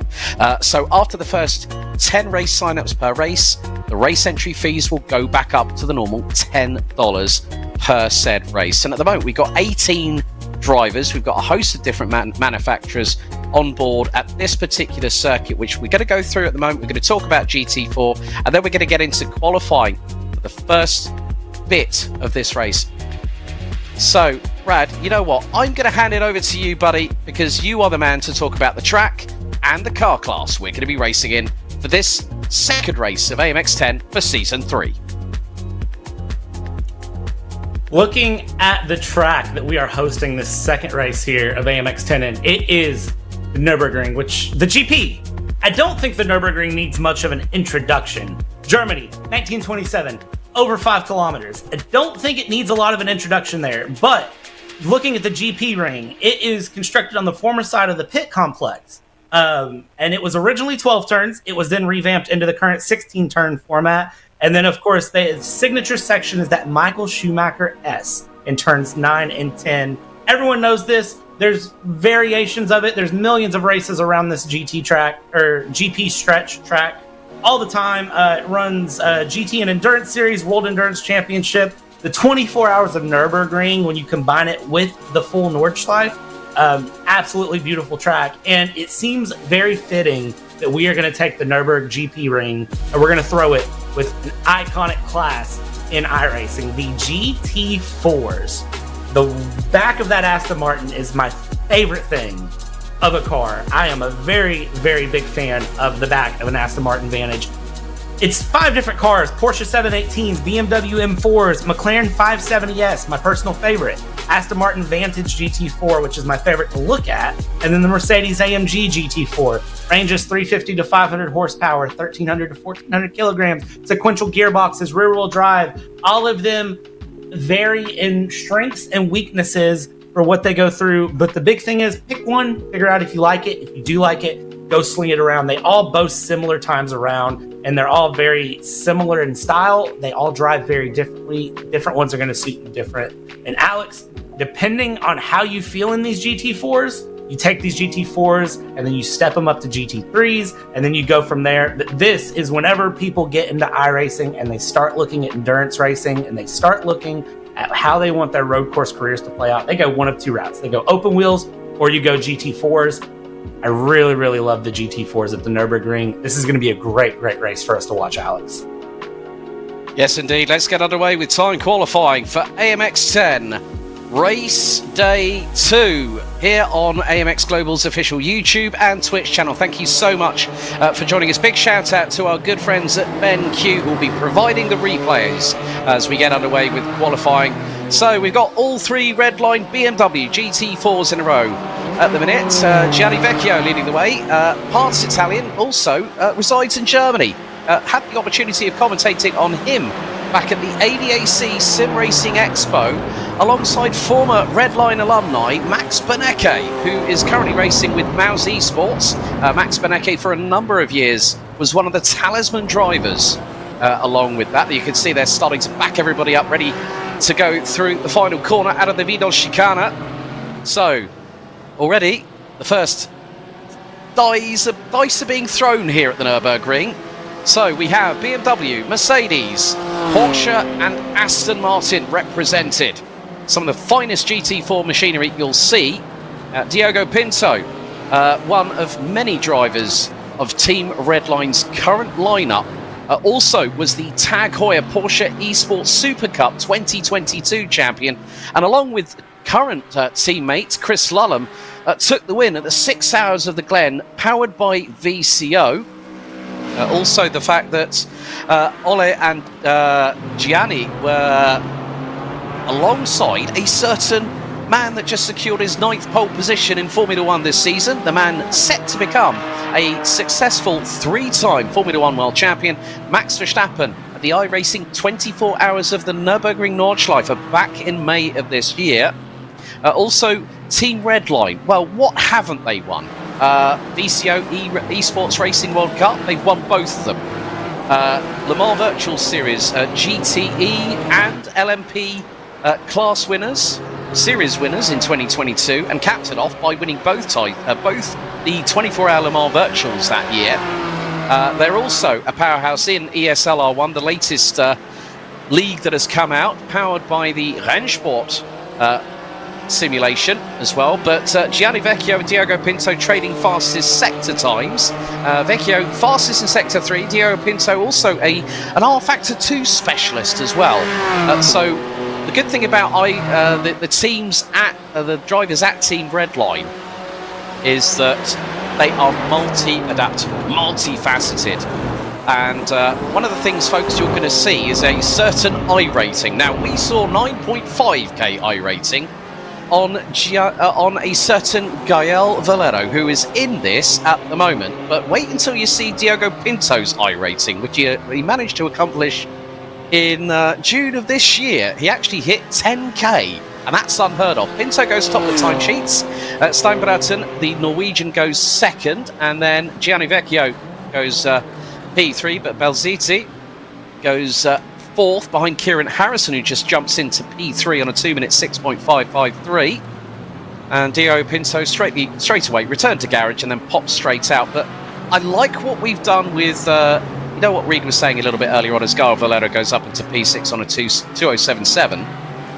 The fact that we're able to listen to the league. We've even had drivers from the league actually say about stewarding protocols, which has actually been something that we have been thinking about, and we are getting constructive and positive feedback toward that, aren't we?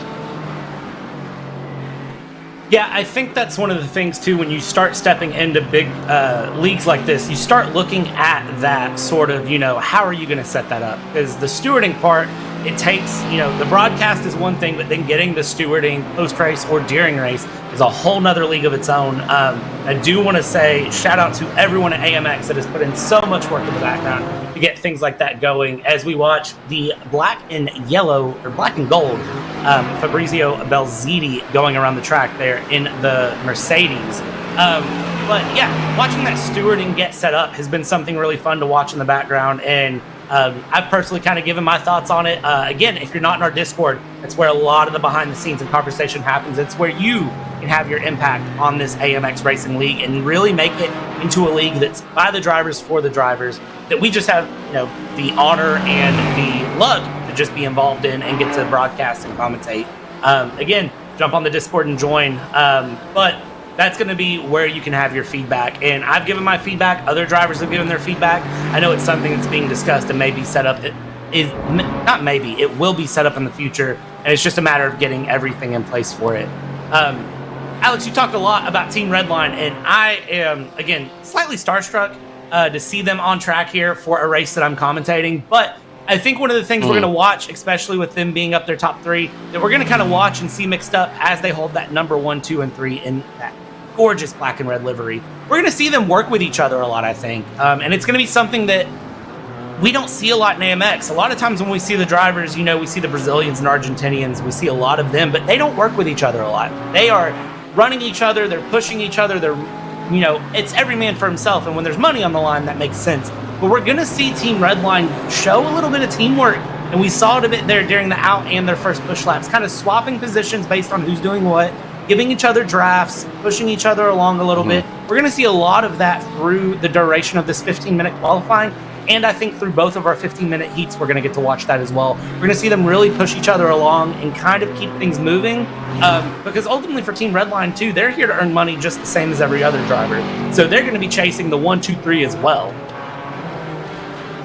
Yeah, definitely. I'm going to go back to jog your memory a little bit when we had a bit of a DM fest on Discord, you and I, talking about maybe Max might join us for a race. Well, folks, you never know. He is currently in Japan. He's probably sleeping at the minute because they're about the same time zone as our friends over at AMX HQ in South Korea. And Nico Kanoy has brought the Comedy Joe's Jester nose out this time. Well, he had a flashing hat earlier on in AMX 0 earlier on. Now he's gone with the Clown Jester. Is he doing a bit of a Krusty the Clown impersonation? All he needs to do now is get some face paint on. But his wonderful beard that we've seen in previous seasons has definitely made a welcome reappearance. I mean, I remember one time we saw him bearded one night, and then the next one, he'd shaved all it off, and he had this glorious, Zorro-style mustache on the top lip. The only thing that I'm disappointed about in the Radicals, Fabio Zampolini, bring the eyelashes back. It went viral on our AMX Global social medias, particularly on Instagram, if I remember correctly. I believe it was Instagram, yes, and it was very, very cool to see that go through. I'm kind of just keeping my eyes. There's a lot of stuff going on, Alex. Trying to keep my eyes on everything through. And I'm really trying to watch because, surprisingly, Team Redline does not have as much of a pace advantage as I thought they were going to have through this race, or through this qualifying session. Harrison's up there, Belziti, Gaio Valero, Jackson Rasinje. They're all putting in very, very close times, and this is a lot closer of a qualifying than I think I was expecting, and I hate to phrase it like that, but when you say that you're bringing in, 3 of the greats of sim racing, it becomes one of those where it's like, okay, we're going to really, really see where things are. But there's a lot of competitive driving going on here on the session currently. Yeah, quite interesting. Diogo Pinto, highest I rating that we've ever seen on AMX Global, 9.9k. Gianni Vecchio and Ollie Steinbraten both have 9.6 apiece, so they've all got a slightly higher rating than ALT's Gaio Valero, who has been a tour de force. I still remember some of the battles that he was having in Season 2, which was absolutely incredible. We've got the likes of Thomas Reb, who's currently sitting 15th at the moment. Rafael Blanco, 13th, the Uruguayan, nearly 1.3 seconds off of the fabulous Fabio Zampolini in the 327 from Duckhawk Racing. Has been putting a lot of hard work into his racing at the moment. We've got 4.5 minutes to go, so it's Vecchio from Pinto, Steinbraten. Harrison only just over a tenth and a half slower than Steinbraten in third. Belziti, Gael Valero, Jackson Resenje, who is one of the Texaco Esports by TK drivers, also had the opportunity to compete in the E-Stock Car Pro Series, the Brazilian touring cars, which of course Tony Canan now is committed with Texaco Racing, part of Full Time Sports. Caio Gaspar, one of our Season 2 honour guards, so to speak. He basically ruled the roost, and he's just gone P7. We see Thomas Rapp in the American down in the bottom left-hand corners of your screen at home, folks. So don't forget, get involved in the chat, whether you're on Twitch, whether you're on YouTube. We want to hear from you. We want to hear who you're supporting. But with 2.5 minutes to go, fastest lap time of anybody, and it's by just over 2/10. Gianni Vecchio running under the Italian flag this time, of course, proud of his Italian heritage. 2 minutes 5.614 by the number 2 BMW, as he's just made his way back out onto track, not to compromise anybody, just keeping out of the way. That's a very good ploy there from Gianni, as he makes his way through the Mercedes AMG Arena. But this particular circuit has been in use in its current configuration since 2000, and the GP's I have to say, Reed, I have to give you a shout out, buddy. Your best effort of the Nürburgring so far in terms of pronunciation, Nürburgring. That's the benefit of being an 8th German and knowing the language. But you know what? I'm not gonna throw Reed under the bus. He's done a great job, and obviously he's one of the guys behind the scenes. We have to give a shout out to Jakob and TJ. Also, they've put in a lot of hard work, as have all the team at AMX Global. So big thanks to the guys and girls in Korea at the HQ for bringing Season 3 together. Yeah, we talk about it a lot, but it really is a big group project behind the scenes to get this on board. And with everything that's been done in the off-season, you can see the quality has stepped up. And it's been amazing to watch things go through, because then you get action like this at the Nürburgring that's on board. Gaio Valero driving a Porsche. Good taste in car, good taste in track. I'm just saying, a Porsche at the Nürburgring, it just kind of makes sense to me. Probably a good combo. Gaio Valero here, though, one of our 2 drivers in the lobby that have a pro road license. The other one, of course, being Diogo Pinto with Team Redline, is going to have his work cut out for him today, I believe. But we haven't even mentioned this yet, Alex, and it's the big crown jewel of everything. It's reverse grid, so you qualify as fast as you can, earn those dollars into your wallet, and then if you qualify first place, we're going to throw you in the back of the pack. So what does that mean as our current standings are? Our 3 boys from Team Redline get to start bottom of the grid for our first 7-lap, 15-minute heat. And what does that mean for us? We get to watch Team Redline fight last to first. Yep, more bang for your buck, folks, because we're coming down towards the final few moments of time qualifying for AMX 10 Race 2, ahead of heat number 1, which will be 15 minutes or 7 laps. This 3.2 mile circuit. Current lap record holder in race lap terms, of course, is one of the guys that are part of Team Redline. It's Max Verstappen. So you know what? He will have told these guys, right, this is what you need to do. This is how you approach this corner. This is how you approach that corner. But the good thing is, Team Redline had the opportunity to go and visit Max at his home circuit, no less, earlier on this season, at Circuit Zandvoort for the Dutch Grand Prix. And having a look at Team Redline's socials, of course, Team Redline has been in operation for over 2 decades. 2 decades. I mean, just take that in for a second, Brad. That is immense. They've been one of the longest, if not the longest, serving sim racing team that I know of. And they're such a powerhouse as well. I'm not going to age myself here as we're going into the dying moments of qualifying for how long ago 20 years was for me. But I can tell you that 20 years ago, I was eating applesauce and mac and cheese. So we'll leave it at that. Yeah, so there we go. Qualifying completed. And that means that Gianni Vecchio puts it on pole, picks up 40 cool US dollars, and gets slammed straight to the back of the grid for heat number 1. It's going to be a 15-minute, 7-lap race here at the Nürburgring Grand Prix circuit. Of course, the Nürburgring in the Eifel region, not too far outside of the town of Nuremberg. There's your qualifying results. Gianni Vecchio takes pole position, picks up 40 US dollars. Big thank you as always with BENQ. Check out their Mobius range with the EX monitors that have up to a 144 Hertz refresh rate. Diogo Pinto will be lining up alongside him on the back row of the grid. Ollie Steinbart and Kieran Harrison, they're going to complete the back 4. Ahead of them is going to be the likes of Gaio Valero, who is 5th. Half a second off of Gianni Vecchio's lap time there in qualifying. Kaya Gaspar, then we got Fabrizio Belaziti, Jackson Resenji, Mauricio Lozano and Facundo Rago rounding out the top 10. Pedro Mura, Fabio Zampolini, Rodrigo Zowski, Rafael Blanco, Laui Santi, Nico Godoy, Thomas Rep and William Dini, the Brazilian, did not set a lap time but did go out on track, so he does make it into qualifying and into the heats. He's going to start from the front. Now, GT4s, folks, are mainly production-based cars. Not much has changed apart from some of the aerodynamics, but they are really, really fire-breathing.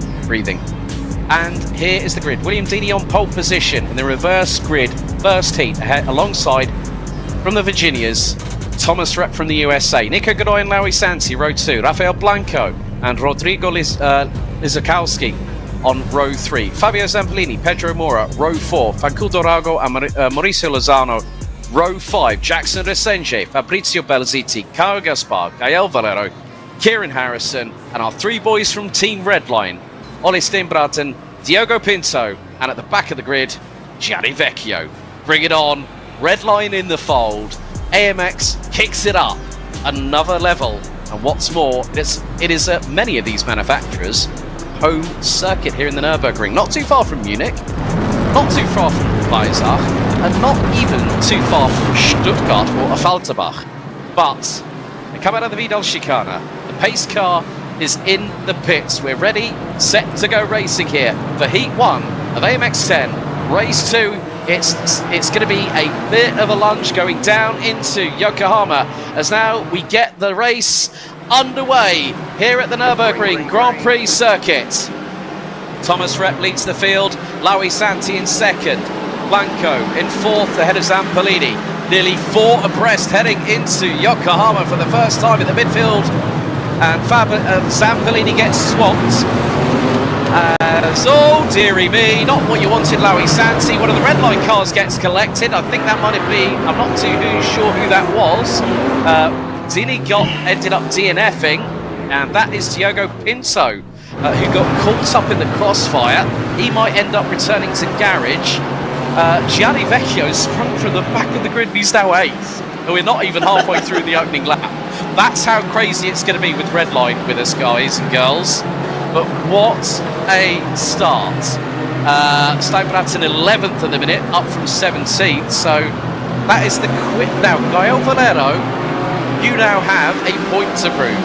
Get your backside and your elbows out, battling with Team Redline here on AMX 10. Gael more dramas! Settling in, and More there's dramas. another spin!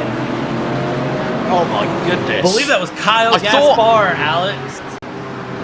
Oh yeah, and Diogo Pinto's in the pits. He's been in there for 45 seconds. There's Zakowski also in there. Facundo Rago's got off as well in the Mercedes. Oh, heavens to Betsy, what on earth is going on? And now you've got Ollie Steinbraten trying to get through. That is on Thomas Rep. He's got past on Kieran Harrison, and they're going. This is how you throw Team Redline in the mix, and that is Gianni Vecchio past Pedro Mora for, get this, not even lap 1 completed. Gianni Vecchio from stone dead last to 5th as they come out of the Vidal Chicana. He's going to get 2 for the price of 1 if he comes around. He's going high, wide and handsome as Gianni Vecchio. He's going to try and get the power down out of the final corner. He's even gathering up more pace. Look, it's 2x2 hurrah. Vecchio's looking to split them in the middle, and that's going to be second. That's going to be second. Oh, no! Three-way tangle down the start-finish straight. And that was the number 14 that got caught up, Nico Godoy. Oh, dearie me. And then, honest, I think Redline, they know how rough and ready it can be. I don't think they were expecting that. Gianni Vecchio's dropped all the way down the order. Oh, no! And that's both Redline cars coming into contact through the Mercedes AMG arena. Oh, my heavens to Betsy. I mean, if that's not an AMX Global welcome from all these drivers, yeah, they might have 9.6, they might have 9.99 rating. We're gonna welcome them to AMX 10. Well, guys, all I'm gonna say is never count Redline out. Now, I think Diogo's called it quits. Rodrigo has also been in for the same amount of time. Gianni's been in the pits for 23 seconds. He was that close to getting from last to first within the opening lap and a quarter. That just shows the skill level of who Team Redline brought tonight. Right, we're going to have a look at the replay on the... Yeah, go on. Right, quick, we've got the replay coming in for the first lap corner. This is the BENQ replay. 5 wide into Yokohama. And then all of a sudden, round goes one of the AMGs. There's the number 16, that's Thomas Rhett. Clatters into the side. That's Diogo Pinto in the number 3. He sustains terminal damage. Steinbraten gets through. By this point, Vecchio's already up 8 places. Now into the Vidal Chicana. That's Thomas Rhett battling with 130. That is actually Valero battling away with Kieran Harrison, the number 16, running the KUS Team 75 Bernhard livery. Bernhard, of course, Team 75 run by multi-time Le Mans winner and also sports car legend Timo Bernhard. But at the moment, Fabrizio Balziti is leading the way by about 3.3 seconds ahead of Jackson Resenche. Then it's Rafael Blanco, Mauricio Lozano, Pedro Mora, and the man in the bottom left-hand corner of your screens in 6th, the number 33. Mauricio Lozano's just had a little bit of a moment. So is Kieran Harrison. They're just, when we say they're having a little bit of a moment, what that means is, folks, they are effectively having an off-track excursion. Yeah, watching the drivers have a little moment, to us, it's like, oh gosh, they're about to wreck. And to some of these drivers, it's like, just a little flick. It's fine, no big deal. Kind of watching this through, Alex, part of the fun of you picking up the heavyweight for the start of that is I was able to kind of watch things from a few different perspectives.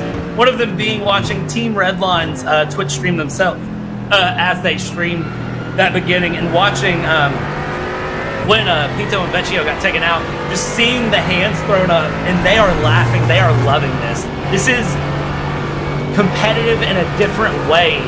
It's hard to vocalize, it's hard to explain to someone if you're not racing it, if you're not a big day-to-day sim racing person, and trying to explain, well, this is a different level of fun and competition. Like, it's hard to vocalize that, but it truly is. And when we say, hey, you got your AMX welcome, they have their AMX welcome, and now we get to watch, them being in the back. What does that mean for us when we hit Heat 2 here in about 5 laps? It means they're going to start at the front, and then they get to kind of just say, well, here's your Team Redline welcome. Bye-bye. 1, 2, 3. Thank you. Yeah, well... Bit of contact there. That's squeezing it right through the middle right there. Through the Vidal Chicana, through what was known as... The problem is with racetracks with corner names, they get changed so often. The last corner has been known as Coca-Cola, Hyundai N-Curva, the Yokohama Turn 1 used to be known as the Haughaken, named after ex-Mercedes Motorsport boss Norbert Haug. But here is the battle between Harrison, Blanco, Mora, Gaspar at the back end. Gaspar's just set the fastest lap of the race, 2 minutes 6.671. He's within 3/10. They come out of the AMG arena. Gaspar looking rather menacing on the back bumper of the Aston Martin of Mora at the minute. I am watching watching the Team Redline stream at the minute. They've got about AMX Global, you cheeky sausages. They went. The assassination attempt was unsuccessful, brilliantly timed. And they went.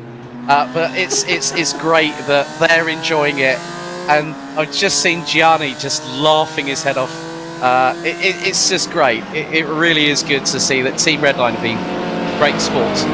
Right, here we go. Here is a BENQ replay coming up of the incident involving the man Gianni Vecchio.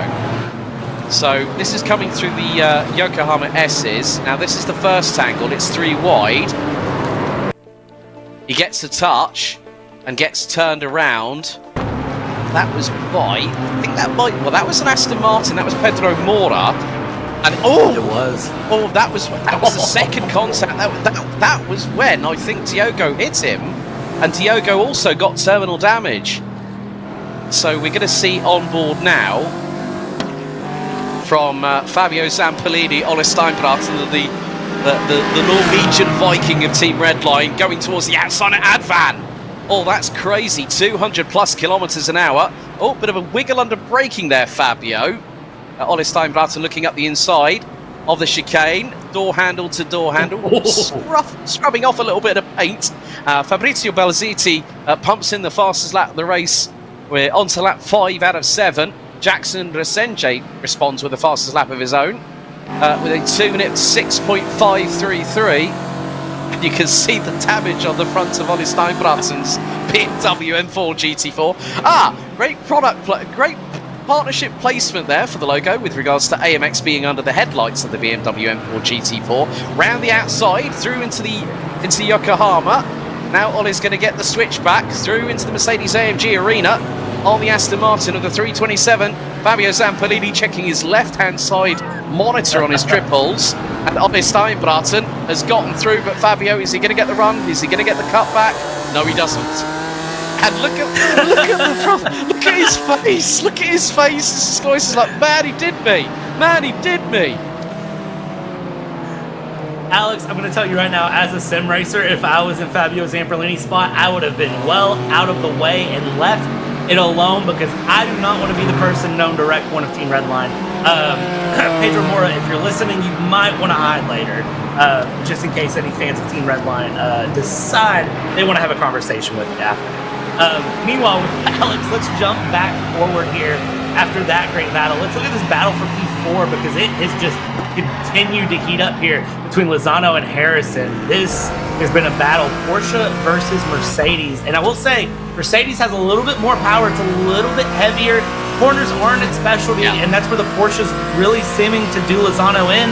But the Mercedes there of Lozano is just able to kind of put a bit more power down and go. But Harrison is giving it his all here. And I'm wondering how long it's going to take Harrison to set up a move here to get around. Yeah, 718 Cayman GT4 mid-engined as opposed to the front-engine car of Lozano. Harrison looking up the inside of the final corner. And the Porsche gets through. The Brit gets through. That's for 4th place. For Kieran Harrison, he's made up 11 positions up from 15th on the grid. Gael Valero has also made up 11 positions from 14th. As picture-in-picture, we see the battle for P11. Steinbratten in 11th, ahead of Zampolini. And just ahead of him, in 10th position, is the Brazilian Laui Santi in another BMW. A bit clumsy there from Kieran Harrison, but he uses the curbing very nicely through Yokohama to keep that position ahead of Mauricio Lozano from Italy, who has a little bit of a runoff coming through the Mercedes AMG Arena. And there is Ollie Steinbratten closing in on Laui Santi through the Mercedes AMG Arena. This is for 10th place on the road. Oh, is that a little bit of a love tap? A cheeky love tap from Ollie Steinbratten on Laui Santi? I think it might have been. He was trying to late brake. He's going to get a good run coming out of there. And Laui Santi instantly goes, right, you're going to have to do better than that, Ollie, to get past me. There's Ollie in the bottom left-hand corner. Another little love tap from behind from the Norwegian. And you can see the smile on his face, like, hello, remember me. It's just a wake-up call. It's just a little bit of a, hey, are you awake in front of me? Are you there? Just making sure, kind of urging Santi along there a little bit. Santi's going to go inside defensive here, but Steinbratten around the outside. Team Redline here, a lot of grip, and you can see Santi just pushes him as wide as he can. Now watch Fabio Zampolini, because Fabio Zampolini is going to be looking for a little bit of revenge, a little bit of bragging rights. How nice would it be to say, hey, I passed Team Redline on track in battle? Zampolini's going to be looking for that little bit of a statement there as this battle between Santi and Steinbratten continues on. As they dive down, there it is around the outside, and you can't hold him back for long, and now Zampolini's got to get a little bit of a move on around Santi as well. Yeah, he's got to get a little bit of a wriggle on here as Fabio. Fabio, bring a more colourful livery on the Radicals next time, please. We really do miss them here at AMX Global. They've been absolutely token, but Duck Hawk Racing probably said, Fabio, you've got to run a spec livery now, mate. Sorry. Your invoice is in the post for what you've done over the years. Oh, right. That is Mr. Blanco off the circuit now in the Mercedes. That was coming out of the Vidal Chicana, so not been a good one for the Uruguayan there, I'm afraid.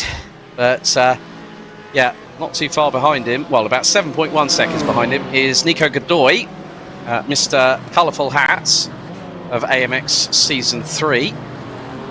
We'll see how things go over the course of this particular race, because we have the white flag out and Belziti is leading Jackson Resenge, and it's really been kind of stable over the course of the race, hasn't it, Brad? 3.4 seconds at this juncture. Yeah, we've hardly talked about the front of the field, and when you're someone in the front of the field, you don't want the commentators to talk about you. If you've ever heard of the commentator's curse, it's the fear of all drivers. But the front of the field has stayed fairly stable through. Everyone's really kind of held on a bit as much as they can. Once those drivers up front got to the front, they've really kind of settled in. And the action's really been mid and backfield, which is what we've watched all the way through. And as I say that, Lozano on Gaspar fighting very, very hard through. Gaspar trying to get the run here up the inside, not able to get against Lozano there, and is going to have to kind of hold on for just a second. He sets his car up very, very well. Gaspar looking at a bit of a switchback. Yeah, front of the field stayed stable, and now we're going to put him at the back. And unfortunately for the rest of the field, we're going to put the boys at Team Redline up in the front and see how that goes. Yeah, indeed. Not too long now, because we're coming towards the final few corners. Battle between Lozano and Gaspar, heading into the final chicane. But out of the Gaspar got through, but it's going to be out of the final corner. Belziti is going to take the win. $40 in his pocket here at AMX 10 Race 2 Heat number 1, and Gael Valero from 14th to 11th on the grid. That just showcases the prowess of him. Harrison, Gaspar, Lozano, Maura, Rago, Steinbraten from Team Redline with a very battered front end of the BMW M4 comes across the line ahead of Fabio Zampolini, Laui Santi, got rep, Blanco Godoy about to cross the line, and then there's Lizakowski in the rumbling Mercedes AMG coming out of the final corner, and there will be 15 drivers that complete the race, all picking up Benjamins in their pocket. But how about that for an opening race? And welcome to AMX Global Team Redline. It's great to have you guys along for the show, and also like Brad said, we're keeping an eye on. So Fabrizio Belziti is our BENQ session winner for AMX 10 Race 2. Heat number 1, he's going to start at the back of the grid. Jackson Resenje, Gael Valero, Kieran Harrison, Kyle Gaspar, that's your top 5. Brad, why don't you take us through the rest of the results right the way down to 18th? Yeah, watching the race all the way through, Mauricio Lozano, very, very good run there from the CLK Esports driver. Pedro Mora in the Texarkana Racing, a little bit of contact with Team Redline, but when it came down to it, was able to hold on to a good P7. Facundo Rago with the Voracious Sim Racing team, able to hold on to P8 there.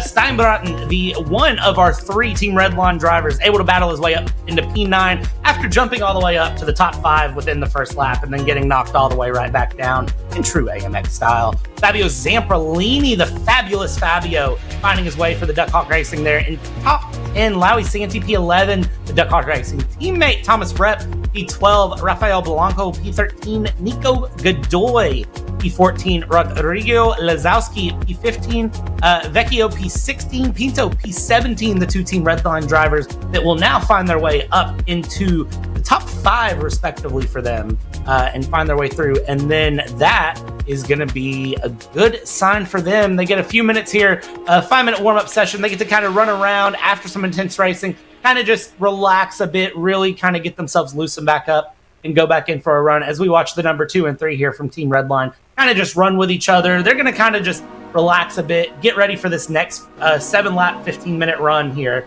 to see what they can do, starting at the front, which is probably where they're used to being, and see them stay up front this time. You know what? I'm really jealous of you, Brad, because I've gone old school. You've got the brand new sort of Castor Red Bull Racing t-shirt, man. Absolutely glorious. But you know what? I mean, it's so good to have Team Redline alongside with us here at AMX Global. We have to say a big thank you to all the people that have been working behind the scenes, our partners. Upbit, AUTOMANIX. Of course, we have mentioned about BENQ, but you have to check out the Mobius range of EX monitors with up to 144 hertz refresh rate, HDRI inputs as well, so it's even clearer. You've also got noise cancellation microphones and speakers around your Mobius monitors, and of course our good friends over in Australia, Next Level Racing. I've actually tried out some of their gear, and even from the the GT Lite Pro that we're giving away the AMX Zero champion, but the FGT Elite that we're giving away for AMX 10's champion in Season 3. I mean, that's worth $1,000 US, folks. And are you going to give that away? But are you not going to use Reed's credit card to get the travel? Are you going to use TJ's credit card to get the travel instead? TJ's credit card does the travel, Reed's pays for food and hotel, and then I'm personally going to throw it at you. That's a good workaround, I think. I think that works. TJ, Reed, if you all are listening, I hope you agree to that. I think our drivers would enjoy it. I think they wouldn't enjoy multiple packages being thrown in a general direction, but if you're there, they'll go, well, it's completely worth it. One of the casters came along to my home personally and delivered it and dropped it right in my face. But we're not that far away from heat number 2 here for AMX 10 Race 2. We've got more action coming up tomorrow night, so we'll have Race 3 for both AMX 0 and AMX 10. Now, we have talked about something that we haven't really... we discussed actually on a FaceTime call, you and I, earlier on, Brad, where we talked about you maybe getting behind the wheel.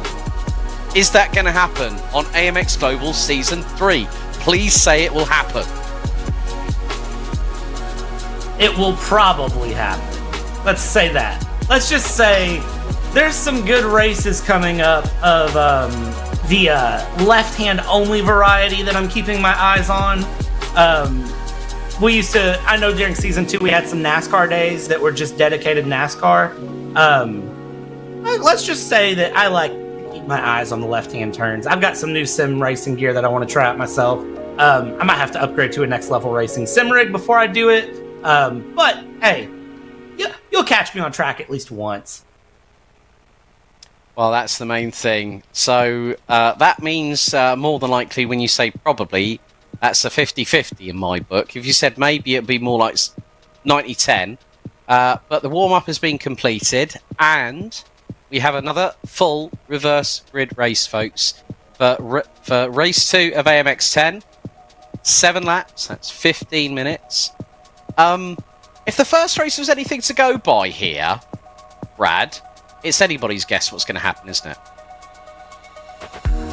Yeah, the first race was a good indicator of just anything can happen and anything will happen. And it's a combination of the Nürburgring, it's a combination of AMX, it's a combination of iRacing, and it's a combination of just when you put money on the line, people are going to really go for it. As we look here at the starting grid order, Fabrizio Belziti down in P18, Jackson Racinje, big names in lots of out-of-place places. Fabio Zamperlini, P9. Ole Steinbraten will be starting P10 there, the number 1 car. And you can see there on the front edge of your screen, the Team Redline cars. They're in very, very good positions and should find themselves way forward just a bit here, Alex. It's going to be a very, very competitive second heat. Now, this is where we're going to start to see, some of that professionalism that we see from Vecchio and Pinto really show up. And we're going to see what other drivers are really experienced with that endurance racing run-throughs and see who can really land themselves in a good place as we watch this next 15-minute heat come at us, Alex. Yeah, so there was your grid. Brad, take us through the start, buddy. It's heat number 2 here. AMX 10, race 2, here at the Nürburgring in GT4. Yeah, drivers are going to pace their way through. This is going to be, you see a bit of swerving there, and that is going to be Steinbraten there in the number 1 car in P10, pacing through behind the iRacing Porsche pace car. Everybody trying to get a little bit of heat in their tires in those GT4s coming through the chicane. They're really, really trying to get comfortable. But it's going to be the boys at Team Redline up front as they bring us through the Coca-Cola curve here, formerly known Hyundai N curve, whatever you know it as, the final corner here of the GP circuit. And now Team Redline, they are holding that pace. This is the skill and the experience showing up, that 10,000 I rating hitting itself. They're going to hold everyone back until you hear the green, green, green from the spotters. Now you can see the lights flashing there from the Mercedes from the inside of, I believe that is Blanco trying to get a move going. There is going to be things through. And now as we dive down towards the Yokohama curve for the first time, they are just praying that nobody takes them out. It's their boy Steinbraten back in come back up into P6. We're 3 wide through turn 1 as we hit the Mercedes Arena. A little bit of carnage through, but everybody for the most part mid and backfield holding on there. It looks like we have lost one person, and it was supposed to be our pole sitter, Dini, not participating in Heat 2. As we come around the Mercedes Arena here, it's the midfield where the action is. The boys at Team Redline already through. Steinbrutten already up to P6. Pepito and Becca already pulling out time through in P1 and P2. Watch this though. Steinbrutten around the outside through the left-hander of Valvoline into the forward curve, and they're really going to hold on to it here. He's setting things up, and you can see not necessarily staying right on the back bumper, trying to set up the better exit line, and here it goes side by side through. This is where we're going to see a lot of racecraft, a lot of skill come through around the outside and down into the braking zone, but in the back of the field, we're 2 wide, 3 wide. This is where the chaos is happening. 3 wide as they come into the right-hander here of the Dunlop curve, holding on to it, and it looks like most part everyone made it through except for the wonderful Jackson Rasinje, taking a very unfortunate moment. Now watch this. Steinbrutten already passed Blanco. He's going to be setting this up again. How many places can he earn before the end of lap 1? That is the challenge, and I'd be willing to put money that he's going to be up in the top 3 by the time we're done here with lap 1. Yeah. Come around. Right. Okay, developments. Mauricio Lozano has dropped down to 15th. Jackson just set. Lozano's gone off again. There's Nico Godoy. The red nose flashes. The red nose flashes for Nico Godoy, the Argentinian, as he was actually the one flashing the lights. It wasn't Blanco, it was Godoy flashing at Team Redline saying, "Oi, what you playing at?" But here comes Ole Steinbrutten towards the outside of Nico Godoy through the Hyundai N curve out of the final corner. We're already on to lap number 2, and the gap between Gianni Vecchio and Rodrigo Liskowski in 3rd position now expands to 2.1 seconds. Steinbrutten on the inside of Godoy down the start-finish straight. This is the run into the Yokohama S's for P4, and the number 1 from Team Redline gets down the dip and gets through nice and neatly. Blanco and Drago are not too far from Godoy. Zampellini has got Caio Gaspar breathing up his rear exhaust pipe. It is changing quite a lot around this circuit. There is Facundo Rago in the number 95, ahead of Rafael Blanco. There's Kieran Harrison. Drop at the back. That is Laui Santi round and backwards. That was not cricket right there. That was coming out of the Mercedes AMG Arena. And, Diogo and Gianni have picked up the pieces of what happened in Heat 1. And, you know what? I have to say, good sports, Team Redline. Good sports for coming into this and having a bit of a laugh and a giggle. But also competing with many of the drivers that have been on the journey so far for quite a long time. Gaspar, Valero, Resenche, they've been with us for a lot of time, so they know how this league works. You will expect from someone, a team like Team Redline, to have a very, very steep learning curve, but they will adapt very, very quickly. That's what they do. Because considering the fact, who have they got in ESL R1? According to Actual Vision, the most handsome man in sim racing, Italy's Enzo Benito, Kevin Siggy. You also got Jeffrey Rietveld, and of course Luke Bennett, another one of the many Brits that are actually part of Team Redline, including the likes of Josh Thompson, Luke Browning, who's running in single-seaters originally from Team Fortilla, moved to Team Redline. Also, you look at the real-life drivers that are part of the alumni: Danny Hunkadea, Felix Rosenquist, Kelvin van der Linde, and the original world's fastest gamer, and racing in Porsche Carrera Cups these days, Rudy van Buren from the Netherlands. But now we see the battle between Rago and Zampellini, and that's Aston Martin versus Mercedes. Zampellini goes around the outside as if Godoy was standing.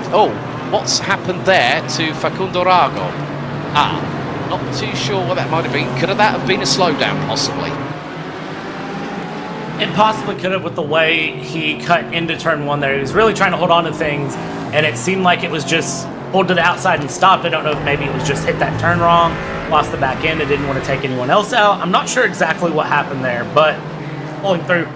And now Steinbrutten, 5 seconds back, gets past Lazowski here, up into the top 3. So it's now Team Redline 1, 2, 3. And we'll see how Pinto and Vecchio do to back up a little bit here, or if they're going to tell Steinbrotten, okay, you've got 5 seconds, figure it out on your own. I don't think that'll happen. I don't think that'll happen. They might just sort of, just for a little bit of fun, a little bit of laughs and giggles, they'll probably just say, right, let's just hold back a little bit because we want Ollie to catch up with us. And as you can see, Diego Pinto, last year's iRacing Tag Heuer Porsche Esports Super Cup champion. Oh, nearly 4 wide. Who's in the middle of all of that? Kieran Harrison.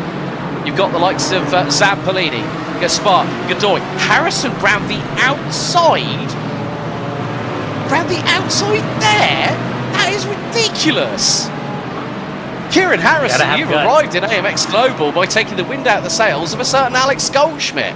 My godfathers, never in my wildest dreams, as we're going to be 3 wide nearly, going into the Vidal Chicana. That is going to be Godoy up the inside. He's going to send it on Mora. Oh no! Mora's around and Godoy clatters into the side of him. T-bones the fellow Aston Martin through the chicane. Oh, dearie, dearie me. Not what you wanted to happen right there and then. But I think Nico Godoy has to count his lucky stars. He didn't get any more problems after that. Very, very lucky for Nico Godoy to survive through that for the most part. This battle here in the midfield, and it's what we've seen every single race so far, and I'm absolutely loving it. The front of the field holding on fairly steady, but then the midfield just absolutely bunch up and make things chaotic everywhere. It makes for some good TV, it makes for some good show, I'm not going to lie, and it's very, very fun to watch all the way through. Right now we're watching Harrison, the man who can make Alex breathless. I'm going to see what else he can do, because that move took guts, it took skill. And I think Harrison's going to continue with it as Gaio Valero sends it up inside here against Blanco and gets around the outside here now. Holds on to it, floors the Porsche, sends it through.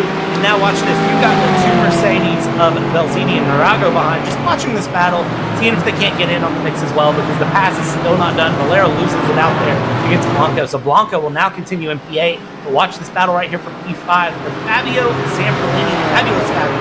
Under pressure by Gaspar and Harrison. They are not making it easy day for the Aston Martin driver. He is trying to hold on. Battle for first. I don't know if I'll call it a battle or not. I think they're just kind of pacing 1-2 right now. Just kind of holding on, but they are opening up a gap to the rest of the field. 5.9 seconds of gap between the 2 Redline drivers, Pinto and Vecchio, against Steinbrotten there in P3, who is continuing to open up a gap on Lazowski. So things are a bit, and they're kind of having a bit of fun here. Don't know if Redline said you're free to pass, free to race, but it looks like it. Look at that on the bottom right-hand corner of your screen. As we watch one pass with Gaspar, Blanco, and Valero going around, we watch another pass between Team Redline and Vecchio, and a bit of contact there. Harrison just T-boned Gaspar going into the Vidal Chicana, and Gaspar held it. Harrison spun himself around. That's allowed Rafael Blanco in the Mercedes to get through. Belziti right up the back bumper of the BMW. We ride on board in cockpit cam on the number 18 Mercedes AMG GT4 down the start-finish straight, heading into Yokohama. All that hard work that Kieran Harrison had just done has just been undone quite spectacularly. He went for the move, there wasn't enough room at the end. And I'm sorry to say, Kieran Harrison, it's one thing to catch up to somebody, it's something completely different when you try and pass them. There's been a quote going around the past couple weeks since the Singapore Grand Prix in Formula One. If you go for a gap, if you go for a gap, you're not a racing, or if you don't go for a gap, you're not a racing driver. And I think that was kind of the thought there that Harrison had, trying to put it into that gap, just wasn't able to hold on to it. And now Gaspar is just going to have to hold on here through with Blanco, Belziti, and Rago all hungry for the extra dollars behind. Valero 2 seconds up the road now, continuing to go. Zampolini's gotten a bit more breathing room now from this. That battle for P1 still raging, but this battle right here for P7 is really where the action's at, because this is where you really start to stack up the points the more forward you move. And we're just kind of watching the drivers settle in. They're trying their best to push through. Belziti is doing a very, very good job at putting pressure on Blanco up the inside here. He's going to break very deep through, try to keep the run, and I think Blanco just knows he doesn't have enough to defend there, gives him the space. He's going to try to set up a move here, or maybe just tow along and try to get Gaspar again. And Rago is going to put some pressure now. It's 3 Mercedes back to back to back that are really pushing each other. And here we go up the inside as Rago is able to get it there on Blanco before the chicane. And now they kind of settle in, and here we go for lap 6 of 7. An ultimate lap coming up, Alex, and I don't know what to keep my eyes on because there's so much happening at once. Yeah, battles between Gaspar and Belziti, Rago and Blanco, that's for P7. Mauricio Lozano within 6/10 of Pedro Mora in the battle for P14. There is Gaspar. I think that T-bone from Kieran Harrison, who's now started to move a little bit further forward as Gaspar bumped the curves through Yokohama. Into the Mercedes AMG Arena we go once again on the penultimate lap out of 7. The leader's now 30% of the way through that lap. Gap between Gianni Vecchio and Diogo Pinto ran about 0.4 of a second. Fastest lap of anybody, which actually in AMX 10, there's a replay in the bottom right-hand corner of your screens with regards to Mauricio Lozano from earlier on in the race. He's all the way down in the number 7 Mercedes, down in 15th position, started 13th on the grid, but Pinto's getting his elbows out. He's saying, Gianni, got this at this little last stretch, and then 3.2 miles to go. There's the face of concentration. Gianni Vecchio, multi-time iRacing special events winner, and also one of the many drivers that have cut their teeth, built their trade on iRacing, and that's why we're so pleased here at AMX Global when Team Redline's saying, yeah, we want to partner, and now we could get a last lap showdown through Advan for the penultimate time into the Vidal Chicana between Gianni Vecchio and Portugal's Diogo Pinto. Mounting the curves, back axle up in the air through the chicane for the penultimate time. But out of the final corner, it's 3.2 miles remaining here on Heat 2 of Race 2 of AMX 10, live and direct here on AMX Global. Vecchio looking to break the toe, and there's the replay, picture in picture. Harrison through on Gaspar, touches the right rear, then clatters the curbs, spins the right rear, then the back axle around, Pinto up the inside. And Vecchio looks for the late dive. Vecchio says, no, you don't. Come on, Diogo, we're teammates, but they're going to race hard, they're going to race fair. Out of the Mercedes AMG Arena for the final time. 2/10, Pinto looking left, looking right, trying to affect the old Nigel Mansell dummy back in the 1990s in both Formula 1 and IndyCar, where he picked up the 1992 FIA Formula 1 World Championship, and then the 1993 IndyCar Series title back-to-back. No one in 3 decades has done it since. No, everyone loves a good old dummy, don't they? You know, fake left, go right, jobs are good. Honestly, it's the best way to do it, and at this point it is boys, you are free to race here for the final lap. Just don't take each other out, but if you get past them, you get past them. And as we watch here, Vecchio and Pinto, this is such a good battle down in picture-in-picture on the low right-hand side of your screen. You're seeing that battle for 11th there, and that is Rasinje on Harrison. That battle has been down to the wire as well as we watch here as we come through for what could be a very, very good setup. We'll see how things hold on here with Vecchio and Pinto, but again, we're having to watch here Rasinje and Harrison, both in Porsches as well. And look at this, Pinto just trying to set things up on Vecchio, not able to hold on here. Vecchio staying forward, staying ahead, keeping that gap a couple tenths, and they are just having the time of their lives right now. This has been a joy to watch and see the representation from Team Redline show up. 3 drivers, and in the second heat, the redemption strikes. They're going to finish 1, 2, 3 here, I believe. Bit of contact coming in on both sides here as we watch both side by side. Bit of swaps here, and they're really, really gunning for it. Look at this, Team Redline leaving nothing on the table. Teammates are not. This is all for the glory at this point. You can see the laughs going on there as Vecchio comes across the line into P1, Pinto P2. Steinbrotten still gets the gap down to 5 seconds. P3. This battle for P11 is undecided as we come in to the chicane for the final time. And you'll see the dive there, and it looks like that is going to be Jackson Rasinje losing it there in the chicane, giving, I don't know if he gave that back comparison for that. That was just a case of him losing it. That was a slowdown. That was a slowdown. The car was slow coming out of the chicane from Jackson to Senjay. Side by side between Godoy and Lozano. Godoy picks up 14th, and Mauricio Lozano is 15th position, top 15 in every one of the AMX 0 and AMX 10 races. Pick up US dollars in their pockets, folks. As there we see, that is Thomas Rep, the number 20 from the good old the Nation of the Stars and Stripes, where you are very, very much based, Mr. Brad.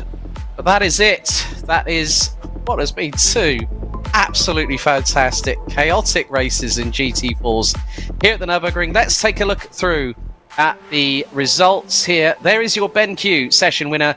Gianni Vecchio from Team Redline, the number 2 from Italy, takes the win by 0.4 of a second. And it's a 1-2-3. Quelle bonne surprise. Was für eine Überraschung.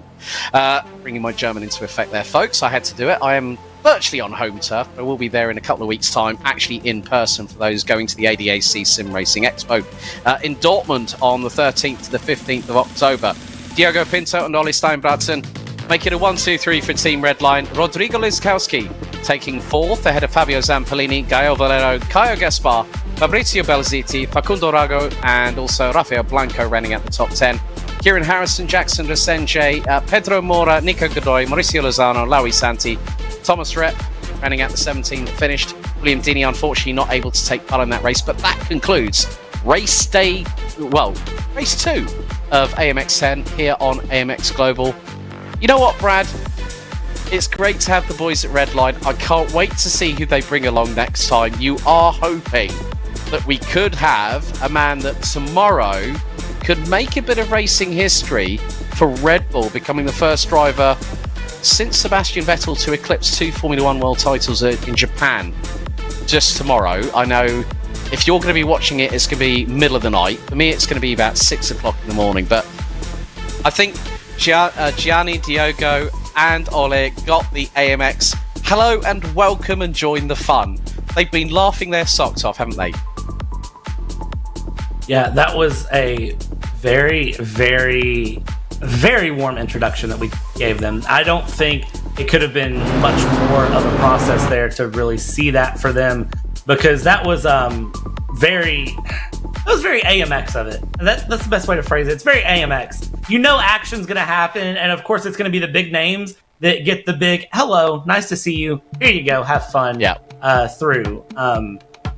And I think, Alex, we're getting ready to set up for the point of we are going to see some more things, and I think we're going to get to hear directly from the drivers themselves and hear from Team Redline on how they felt being introduced in to AMX in such a, we'll call it a flashy style.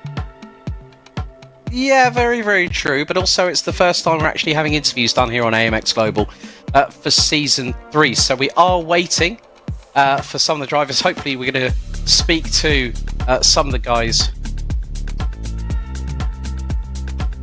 So, I mean, let's just look back over what's been a chaotic AMX 0 and AMX 10. 4 races in total. 4 heats, 2 races. I mean, the format really has been the proof in the pudding. You know, we listened to the community. They went, we want more time. We gave them more time. And what have we had? We've had absolute madness, chaos, but we are the only league. We are the only premier sim racing league that's brought it to a next level by saying, you qualify, you stick it on pole, you're at the back of the grid. You win that race, you're at the back of the grid again. So people have to work even harder. That's the true beauty of sim racing. In IRL, you cannot do anything like that, can you? No, imagine, okay, let's picture this. Imagine you show up for a F2 weekend. You show up to watch Formula 2 races, right? And they already do some inversion in the grid anyways. And they say, okay, you're going to qualify on pole for the sprint race. We're going to reverse the grid, throw everyone last to first. And then you work your way in that sprint race back up to the front. We're going to reverse it one more time, and we're going to throw you all the way to the back again. Someone tell me how that would work in real life, and that any driver you know would be up for that. Here's the fun thing with like everything with the league is that you get to see stuff like this. you get stuff like this to happen. And that's the fun with AMX. It's the embodiment of sim racing. We do things virtually that you can't do in real life to see what happens. Well, folks, it's the first time this has ever happened, and you know what?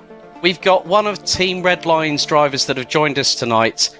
And without further ado, Brad's going to step aside and I'm going to welcome into the interview box here on AMX Global a very warm welcome to Ole Steinbraten from Team Redline. Ole, can you hear me?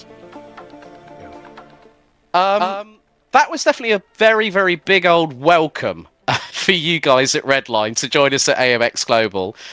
You were the only one survived after heat number 1, whereas Gianni was about to take the lead after, I think, 1.25 laps. I was watching the stream from you guys at Redline, and Gianni was absolutely laughing his head off. Welcome to AMX Global, first of all, to all you guys at Redline, and it's great to have you on board. It's been a lot of fun for you boys tonight, hasn't it? To blow off some steam. Yeah, thank you. It's been a really fun race, actually. Like, the first one was quite hectic with, all 3 of us getting damaged on the first lap. But luckily I survived and got up to P9. And that put me in a quite decent position for the reverse race as well, so it was really nice to get up to the podium position in the last race. Yeah, but also, like looking at the stats, I mean, the fact that Team Redline's been on the sim racing sphere, one of the longest, if not the longest, sim racing teams, 23 years. Dom Doon's done a great job, obviously, with bringing drivers like yourself on board. And also the results that you've achieved this year, along with, like, say, Gianni this season. It just goes to show that they all have a lot of faith in everyone that they bring on board at Redline, don't they? Yeah, it's been quite incredible to get into this team, and the knowledge the team have and the way we work together is so good. And immediately from the first race I had with the team, the results was super good. So I think it just shows how good the team is working together and all that. And also, with regards to jumping on board with Team Redline, the welcome that you got, how supportive have the family been when you said, yeah, I'm driving for Max Verstappen's sim racing team? And they go, what? The Max Verstappen? What were their first reactions? I mean, it was quite unbelievable because, me and my mom, my dad, and even my sister is a big Verstappen fan, so when I was contacted by him and the team, it was, everyone was so happy. So that was really, really nice. Brilliant. Ole, thank you very much for joining us tonight here on AMX 10. Hopefully we'll get to see you again soon, but good luck for the rest of the season on iRacing with Team Redline, and good to have you with us. Thank you. Okay, a big thank you there to Ole Steinbraten from Norway. Next up, we're going to bring in a man that we've commentated on quite a lot here at AMX Global. He's had some great races. We're going to bring in Francis Gael Valero from ART. Gael, good to have you with me. Finally, we get a chance to have a conversation at a decent hour. It must be nice now being able to have it on Central European summertime as opposed to silly o'clock in the morning. Yes. Well, it's not too bad to have the 2 time slots for the 2 regions, obviously, but I can at least be there on dinner time. That's the main thing. But also, because you're one of many, the guys that are at Apex Racing Team, the likes of Johan Harth, Peter Berryman, the guys are now doing ESLR1, but you've been one of the stalwarts, especially on AMX Global. You've been right at the sharp end. What was it like when AMX made the announcement that Redline are coming in and you thought, right, here we go? I was a bit pissed. The competition gets stronger. Well, you've had a lot of competition with Kaya Gaspar over the last couple of seasons, along with Victor Miranda, to name but a few. But to be back for season 3 and to have the opportunity for, more cars on the grid, bigger challenge, what does that mean to you as a sim racer to have that opportunity to really sort of fight for that prize money now? Well, we were already fighting for some prize money, obviously. But it's nice to have this kind of competition where you have people that come from a bit all around the world, and you have a lot of fighting on the track with all this grid reversed.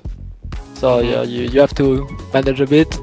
As for me, well, sometimes I'll be there, sometimes I won't. Other priorities than AMX, sadly. But it's nice to see it come back once again, and that you are expanding that much. And with the red line announcement, that you get good partners on board. And what do you think of the new format where we're having, instead of like a traditional couple of races in an evening, that we're splitting them up into heats and it's full reverse grid, so qualifying, wherever you position yourself, it's a case of, I've got to work a lot harder now. Okay, yeah, Redline have come onto the scene, they're partnering up with AMX Global, but if I put it on pole, I'm at the back of the grid for Heat 1. If I win that race, I'm back at the grid again, and then I've got to do double the work, and that's even harder in AMX 10, isn't it? I mean, as long the races like all are worth it, like it's worth fighting in. You don't really mind if you start at the back and you make your way back in. It's the point is to make the most out of every races, and if you make the less of one and the most of the second one, well, maybe it will be better for some people, but since for fast people, I think like they can really go through the field. It's worth it to fight for every position. So it's quite a funny format. After that, I don't know. As long, every places are worth it, I don't mind. I don't think people don't mind. Gael, thank you very much for having a chat with us. Finally get an opportunity to talk to you, and we'll see you again, I'm sure, very, very soon here on AMX Global. So merci beaucoup. Thank you a lot. See you. So a big thank you there to Gael Valero, having a chat with me in the interview room. We have got another interview lined up, so just bear with us just a moment, because we'll be getting our next guest in. And I've chatted with one of this man's former teammates back at the Sim Racing Expo, but had the opportunity of commentating on him and his teammate. Let's see if we can get him into the interview room. Hopefully, if they can pull him through on Disco. But there is Gianni Vecchio. Let's see if we can. Just waiting for them to pull him into the interview room. So bear with us a moment, Gianni. Gianni Vecchio, good to have you with us. Well, welcome to AMX Global. I was talking with Ollie just a few minutes ago that you guys on your official Team Redline stream were laughing your socks off after what happened in race 1. It was all going so well for you, wasn't it? Yeah, I wouldn't say it was too bad. I mean, the pole was alright, and then the lap 1 was a bit chaotic. I don't know what happened, honestly. I got squeezed left and right, and my wheel tried to snap on me, break my fingers. Then I found myself into a different car, and just the same happened out of turn 1 into turn 2. I mean, it looked a bit ridiculous, but overall it was great fun. You could see it on our stream. We were just laughing all the time, smiling all the time. Then in the end, me and Diogo, I tried to throw the dummy to him to get pole for the second race. Actually didn't work, but as you could see, it was great fun. The second race was more about serious racing. Luckily I could crack Diogo like a nut. So end of the day was good fun. I mean, for an hour of racing, there's not really much anything else better to do on a Saturday night. Yeah, exactly. I mean, obviously had the opportunity of meeting a former teammate of yours, of course, Max Beneke, when you guys were running at the Digital GT500 at the Sim Racing Expo last year. I'm not going to talk about what happened there, because you, me, and Max, we all know what happened. Yes. But you know what? I mean, the good thing is that you and Ollie have become really a really good team. I mean, BMW M Sim Cup, let's say, for instance, round 6, GT3 P2. You both also won GTD in the 6 hours of the Glen by VCO. What does it mean for you to be a part of Team Redline, personally? I mean, I'm super proud of that. I mean, that you can't really deny that. Being part of the best team in the world, obviously with Max as some sort of team manager, member, mentor. Yeah, I mean, there are a lot of ways how you can call him, but it's just great to be part of such a nice group. What makes us so strong is just the fact that we get along with each other so well. We do quite a lot of things together. Even though we are like some sort of an esports team, the amount of times in a year that we meet up, have a good time, have some burgers at some stage. I think that's what makes us so good and so strong, that we have such a strong chemistry with each other, and that just makes me proud. I mean, there's nothing better than having fun all the time when you have to do races, or even when you do have to do practice. I mean, that can be tired from time to time, but yeah, if you are around the nice guys, it can be quite a lot of fun, and that's what makes it so special here in Redline. It was a really good atmosphere with you guys when you went to visit Max at his home race at the Dutch Grand Prix at Zandvoort. I had a look on, obviously, Redline's social media. You all sat down for dinner. Can I ask, what exactly were you talking about? Was like Max asking, like saying, like, how have your results been? What tips do you need for this race or whatever? Or was it just like general friends talk? You know, because when you guys get together and you're sim racing, there's a lot of intensity. There's a lot of talk going on. Max always gets ripped about his granddad typing, which has hit social media in previous memes we've seen. But what was the atmosphere like at Zandvoort, and to actually get an opportunity to be there at the Red Bull Garage for that race, which he then eventually ended up winning? I think the talking was really different compared to sitting together in Discord. I think we rarely talk about racing. It's like common topics. How the day was, what we have seen, what did we like. Like, he asked us a ton of stuff about the experience that we had at the GP. So I think that's just that's quite remarkable in the way he just cares about us. I mean, as you said, he sat down with us for like 2, 3, 4 hours, having dinner with us at his home Grand Prix, and I can imagine that his schedule was quite tight. But the fact that he just found the time with us to sit down and have a nice time was just insane. And on top of that, the best thing was Chris Lalem was with us that weekend, but he had to do the PESC Quali Series race. And the thing is, like, he went back to our home base at Tilburg, drove the race, and Max didn't even care, took the remote of the TV and put the race on the TV in the Red Bull hospitality. So we were all sat there together, having some good Red Bulls, some good food, and watching Chris. So I mean, that's just, from there you can see that how much he cares and how much he's interested in all types of things that we are doing. So yeah, overall great experience. I would love to do it again next year or at some stage. And yeah, I can just tell he's a really nice guy, even in person. So I mean, that's not really surprisingly. Well, Gianni, thank you very much for taking the time to talk to me. Great to have you, Diogo and Ollie, with us. Hopefully we'll get you guys back again soon, because it was a lot of laughs, a lot of fun for everybody involved. But big thanks. Send our regards to Max. Send our regards to Dom as well, and the rest of the team. And all the very best of luck. Hopefully we see you again soon here on AMX Global. Will do. I'm very sure we will see each other again. So have a nice Saturday. Maybe we see each other tomorrow in the TCR. Brilliant. Thank you very much, Gianni Vecchio. Ciao. So that concludes our interview session here at AMX Global. And well, Brad, welcome back. Great to have those. Great to have some conversations there with Ollie Steinbraten, Diogo, with also Gael Valero. We actually heard what he sounds like when he speaks. So, but also great to hear from Gianni. He was talking a lot about. I asked him about the experience when Team Redline went to the Red Bull garages at Zandvoort for the Dutch Grand Prix, and it was really, really cool to see that Max was taking time out of his schedule. Now, we all know that Max Verstappen is a direct believer. So is Lando Norris, who's also a Team Redline alumni, actually won the Spa 24 Hours on iRacing a couple of years ago.